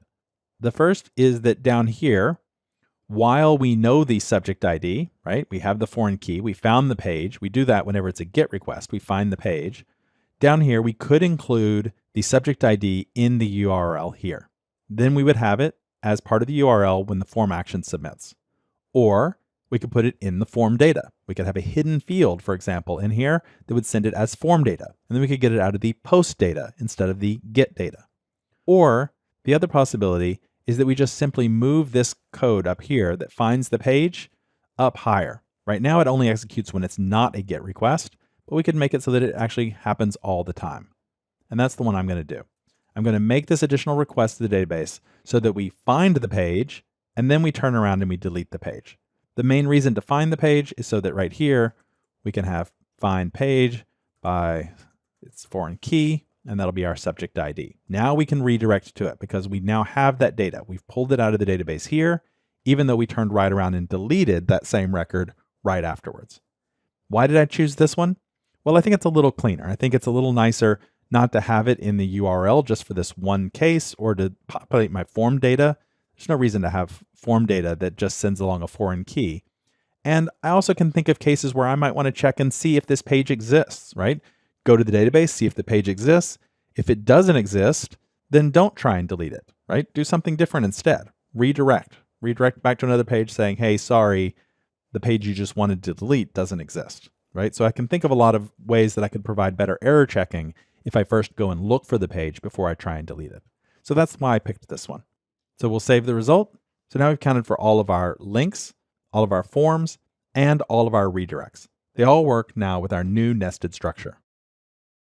In this movie, we're going to learn to add a page count to each one of our subjects. We already learned how to count records in a result set before. We had find pages by subject ID to get a page set back, and then we called MySQL num rows on that page set, and it'll tell us how many rows there are. That'll give us our page count, so we know how many there are, and then we can free up the result. We now have a count that we can use. We're already doing this type of counting on our new.php and edit.php pages when we list the form options for position. We only have the number of positions available that we have the number of subjects or pages. Now in that case, it worked well enough. It makes one SQL request and it counts the rows in the result. The database is returning a lot of extra data for each row that we're then discarding, but that inefficiency won't really even be noticeable. However, what if we want to count the pages for each one of these subjects? Suddenly now we're doing 4 times the work, and we're making 4 times the SQL requests, and the efficiency starts to matter. What if instead we had 20 subjects? Then we'd be doing 20 times the SQL requests and have 20 times the discarded data. That starts to matter a lot. Instead of doing it that way, we're going to learn a different technique which is more efficient, and that's to use SQL's count. In order to get this rolling, to start with, let's go into our project and let's go to subjectsindex.php, and right after name, let's add in a new column which is going to be pages, and then down here, let's add in a TD, and what we want to put in here is the page count. That's what we're going to put inside this table cell is the page count. We can actually reload the page so you can just see it, right? It's going to be right here. It's going to tell us how many pages there are for each one of these subjects. In order to do that, we're going to write a new function. We're going to go into query functions, and let's scroll down query functions for a ways until we get to find pages by subject ID. Now we know we could use find pages by subject ID, get back all of the pages, and then call the function MySQL num rows. Instead, what we're going to do is we're going to modify this to just do the counting for us inside the function. So I'm going to copy all of that function and paste it in here. And instead of find pages by subject ID, I'm going to call it count pages by subject ID. Right? It's going to work pretty much the same way, except instead of finding them, it's just going to return a single count to us. We'll keep all the options for visibility and everything there. That's fine. And then down here inside our code, the change that we need to make is that in our SQL code, instead of select all from pages, we need to just put right here in front of this asterisk, count, and then put parentheses around it. What this does is tells MySQL, hey, go find these records, but don't return the data to me. Count them. Tell me how many there are. Now you can have count all like that, that's fine. Or you can just say count ID, right? How many IDs are there? Just go and bring back the ID. Tell me how many IDs you find as a result. Either one will work. I'm just going to work with the ID only. Now, I don't really need order by position. It doesn't hurt anything, but I could go ahead and just take that line out so that it isn't, an issue here. I'm going to go ahead and just leave it in. Now, you'll see that I'm calling the MySQL query, and I'm getting back the result. I don't want to just return a full result set here because I'm not working with a set of pages anymore. I just need to get a single count. So I'm actually going to skip down here, and instead of the result, I'm going to return count. So what we need to do is figure out what that count is. So there are a couple of ways we can do this. The first is we can have count equals, and we can call MySQL fetch underscore row. Now we talked about this very early on, but we haven't been using it. We've been using MySQL fetch a sock, right? Let's scroll down here, and you'll see we were using MySQL fetch a sock instead. That returns an associative array that returns an associative array of results back. If we use MySQL fetch row, it doesn't return a associative array. It just turns a single array, just an array of the results. In fact, let's just make this more clear by actually making this be row. So it's going to return a row here to us. And then before we forget, let's go ahead and just free up that result because we also aren't going to need that anymore, and that's a good practice. MySQL free result. Let's free up that result.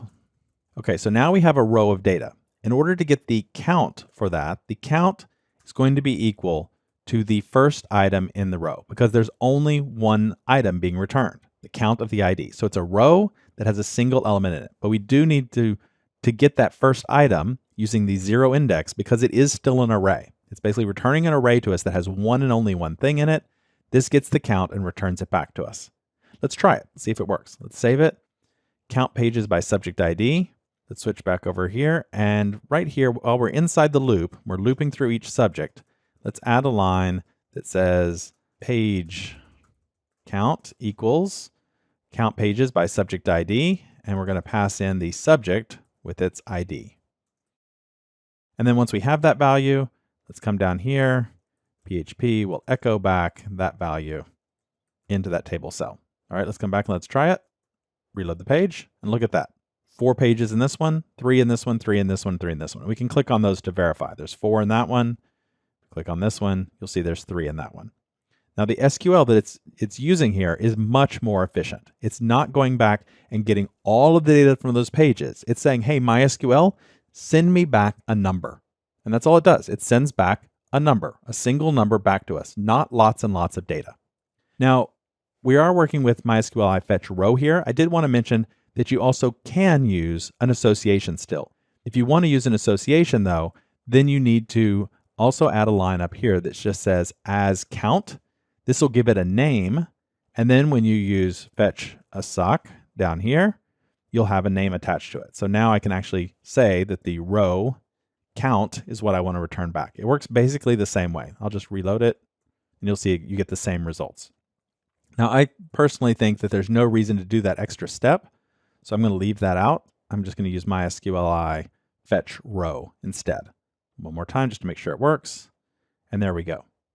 This is a much more efficient way to ask MySQL to count records for you. So far in this chapter, we've learned how we can nest our pages underneath our subjects. And in the last movie, we talked about how we can more efficiently count the number of pages that belong to each subject.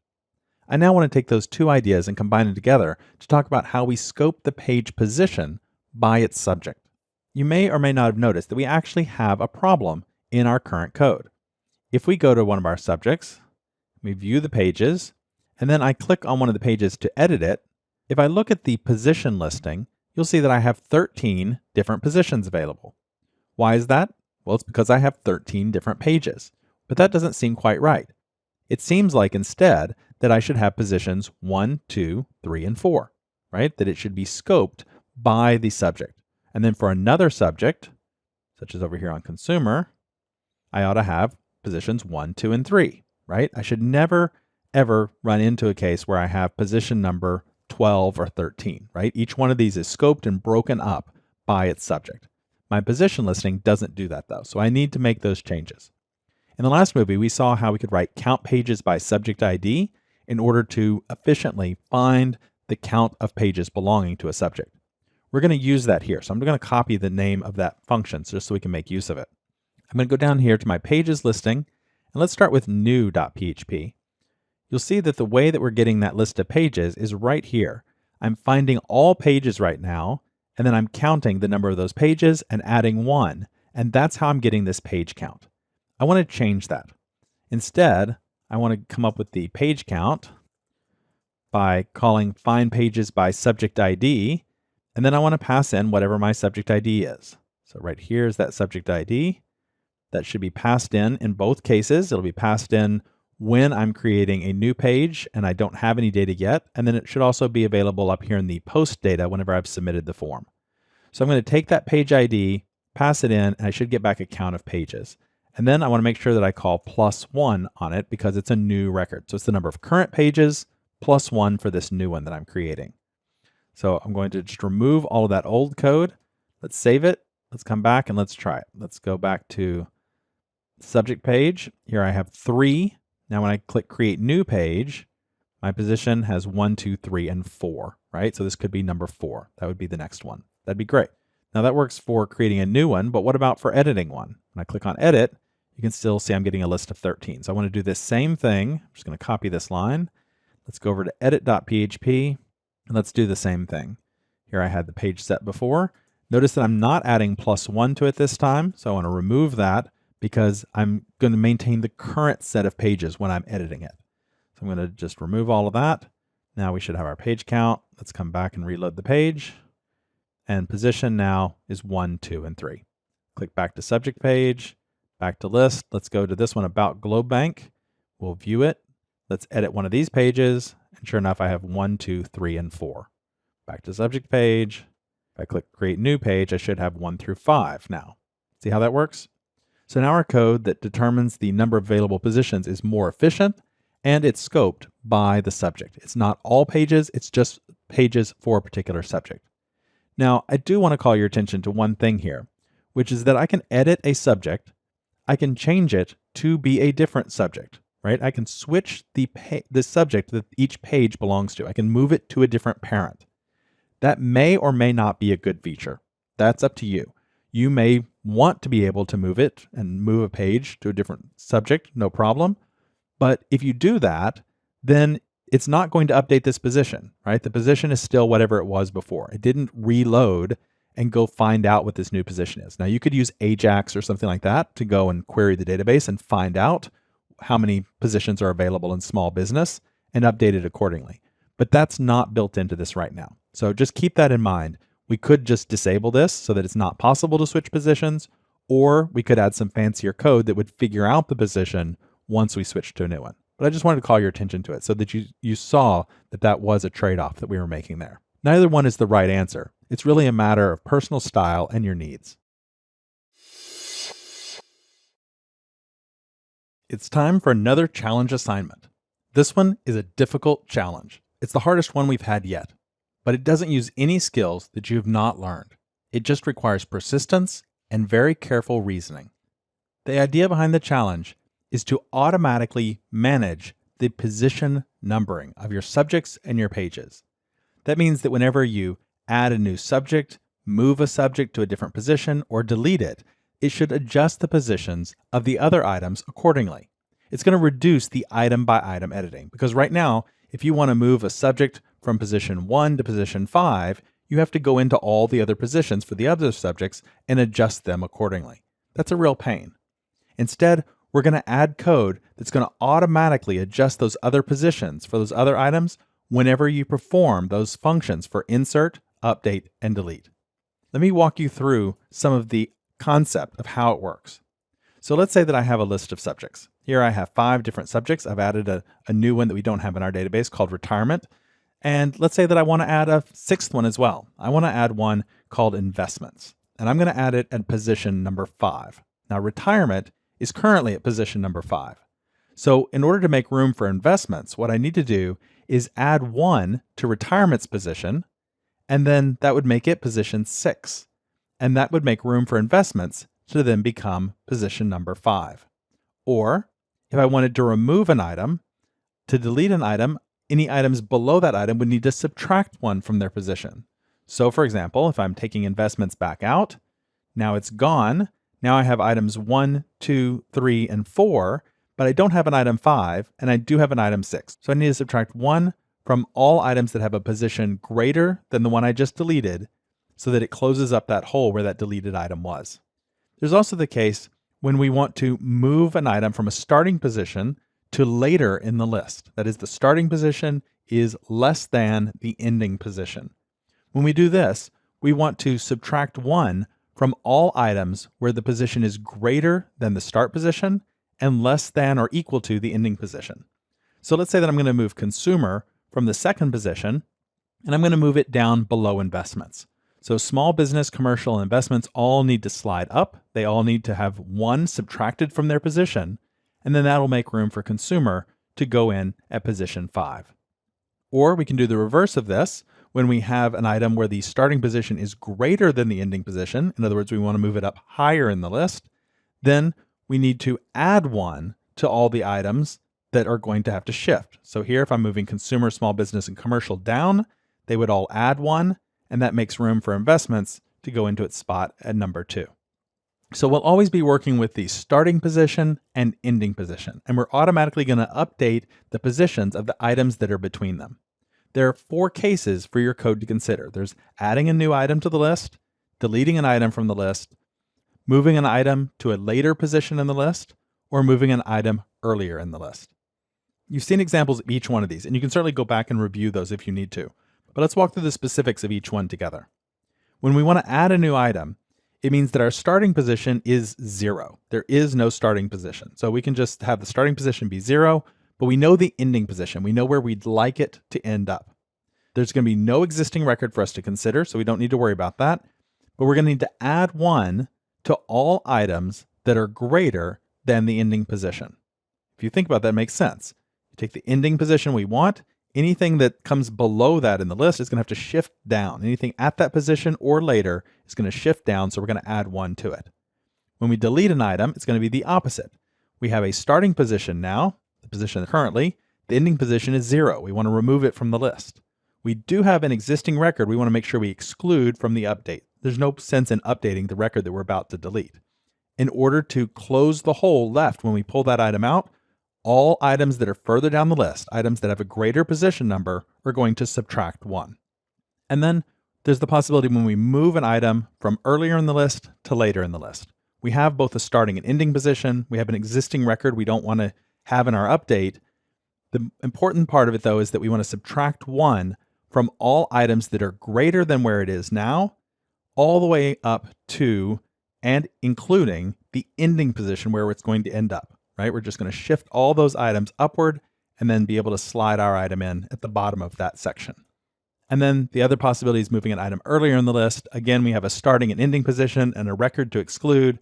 It's going to add 1 to all items greater than or equal to the ending position and less than the starting position. Again, the code to accomplish this isn't that hard. It's just making sure that you have solid reasoning behind it.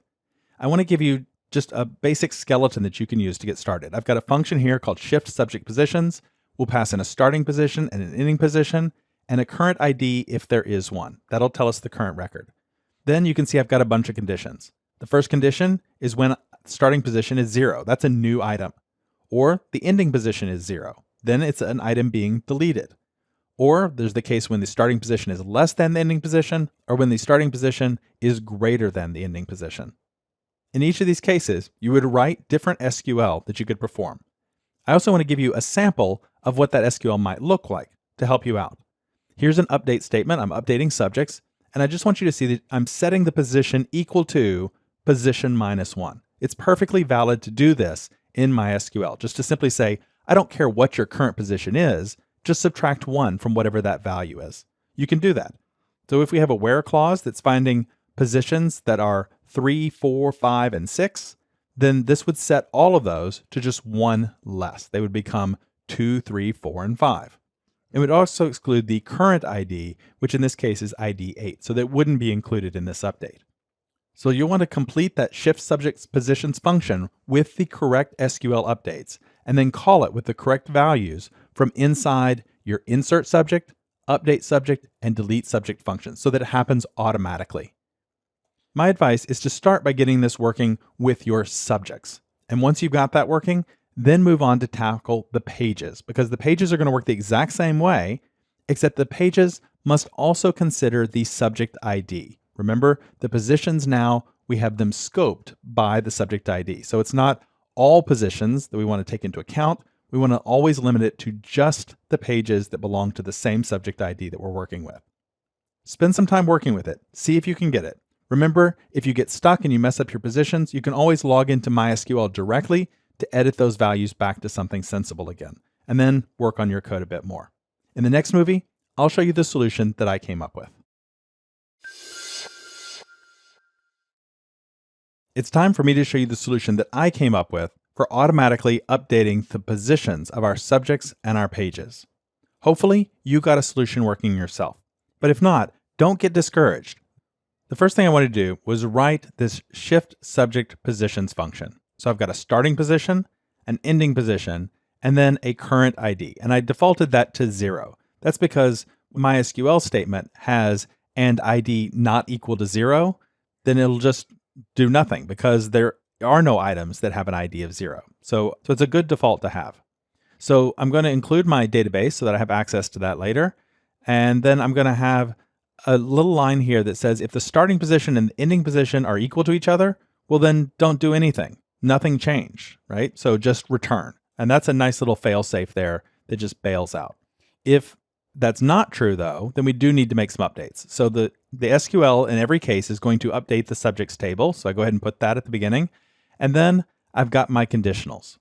If the starting position is equal to 0, it's a new item and we need to add 1 to all items greater than the ending position. So set position equal to position plus 1, where position is greater than or equal to the ending position. And I'm just using DB escape around that value to make sure that it's safe for SQL. Then there's the possibility that the ending position is equal to 0.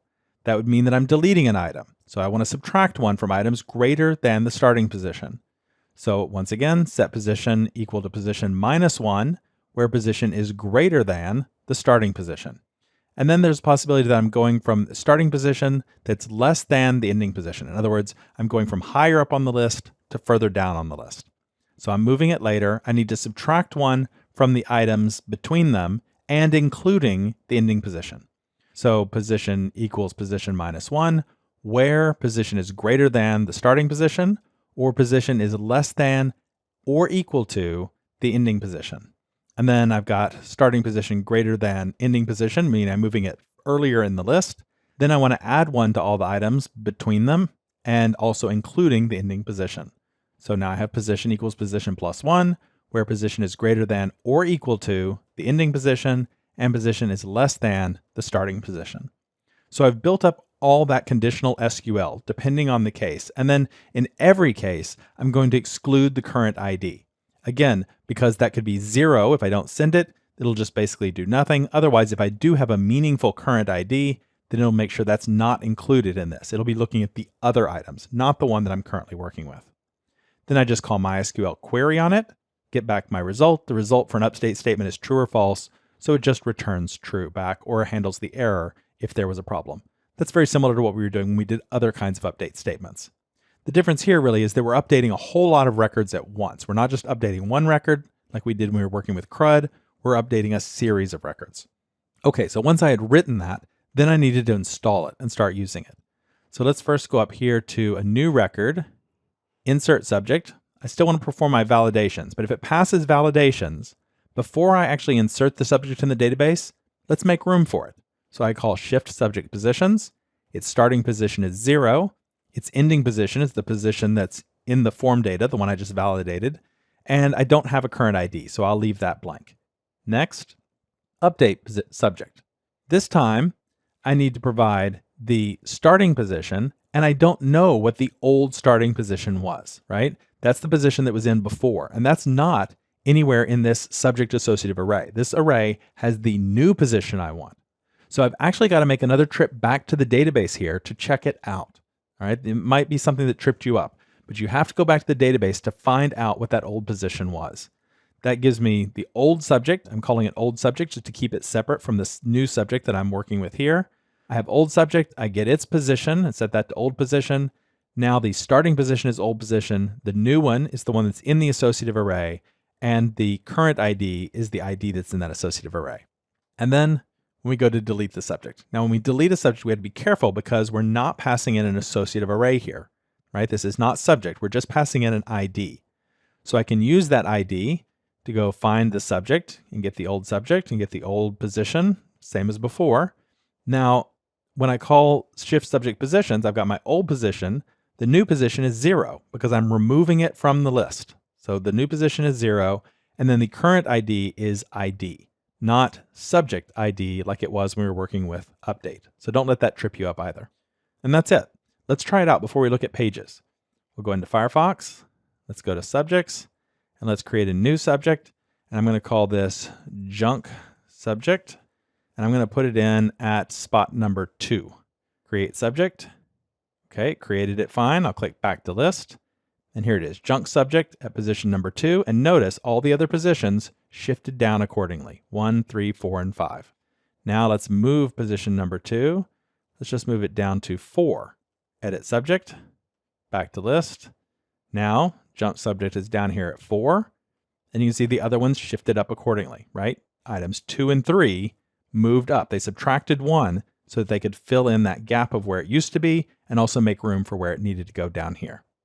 And then finally, let's click delete on jump subject, and you'll see that it deleted and commercial came up and became 4 to fill that gap. It subtracted 1. The process of working with the pages is exactly the same In fact, you can just take all that code and just paste it. That's what I did. Called it shift page positions. But I have one additional argument. And I chose to put this argument before current ID. That was a design choice. You could do it different ways, but I decided to put it before there, even though it makes it a little bit not symmetrical to the other one, right? Because this one has to have 3 arguments before the optional argument. Passing in that subject ID, though, is critical because in this code, everything else here is exactly the same, but I've got an additional line right down here that says I'm also including in my where clause a clause for the subject ID being equal to that subject ID. So it's where the position meets these criteria and the ID is not the current ID and the subject ID, the foreign key or the parent, is the same, right? So we're only dealing with ones that are under this subject, not all pages, just this subject's pages. Everything else that's in here is exactly the same, except that I also changed the name of the table, of course, to update pages instead of update subjects. So once I had that written, then I went up to my insert, and right after my validations, I call shift page positions. It goes from 0, it's not in the list, to the position that it should be in, and I include the subject ID. That should be in this associative array. It should have a subject ID, so I'm going to include it here. And then, of course, there is no current ID to include after that. Then when we go to update page, I also still have to go and find the old page, just like before. So I get an old position, I have the current position, and I have that page's subject ID to use to scope it with, as well as the current ID. And then for delete, when I go to delete the page, it's a good thing that I'm finding that page because since I only have the ID here, I need to look at this old page in order to get both the old position and also so that I can get its subject ID, right? That's the only way I would know what this foreign key was, is to go look up that record in the database, and then I would know what scope we were dealing with. So it's important that I do that there. And that's it. Let's try this out to see how that works. I'll go back into Firefox. Let's go to small business. We'll view it. Let's create a new page on small business. You see I've got positions 1, 2, and 3. Let's add a new one. This is going to be junk page. We'll put it at position number 2. Content will be this is junk, and I'll create the page. Now I'll go back and look at the subjects. Now you can see here it is, right at position number 2, and 3 and 4 shifted down to make room for it. Let's now edit it. Let's make it position number 3, edit page, back to the subject list, and here it is at item number 3, number 2 shifted up accordingly. And then finally, let's delete that one, delete the page, and it's gone, and you see that item number 4, merchant services, moved back up into position number 3. So now we've got automatic code that makes managing the positions for our subjects and our pages much easier.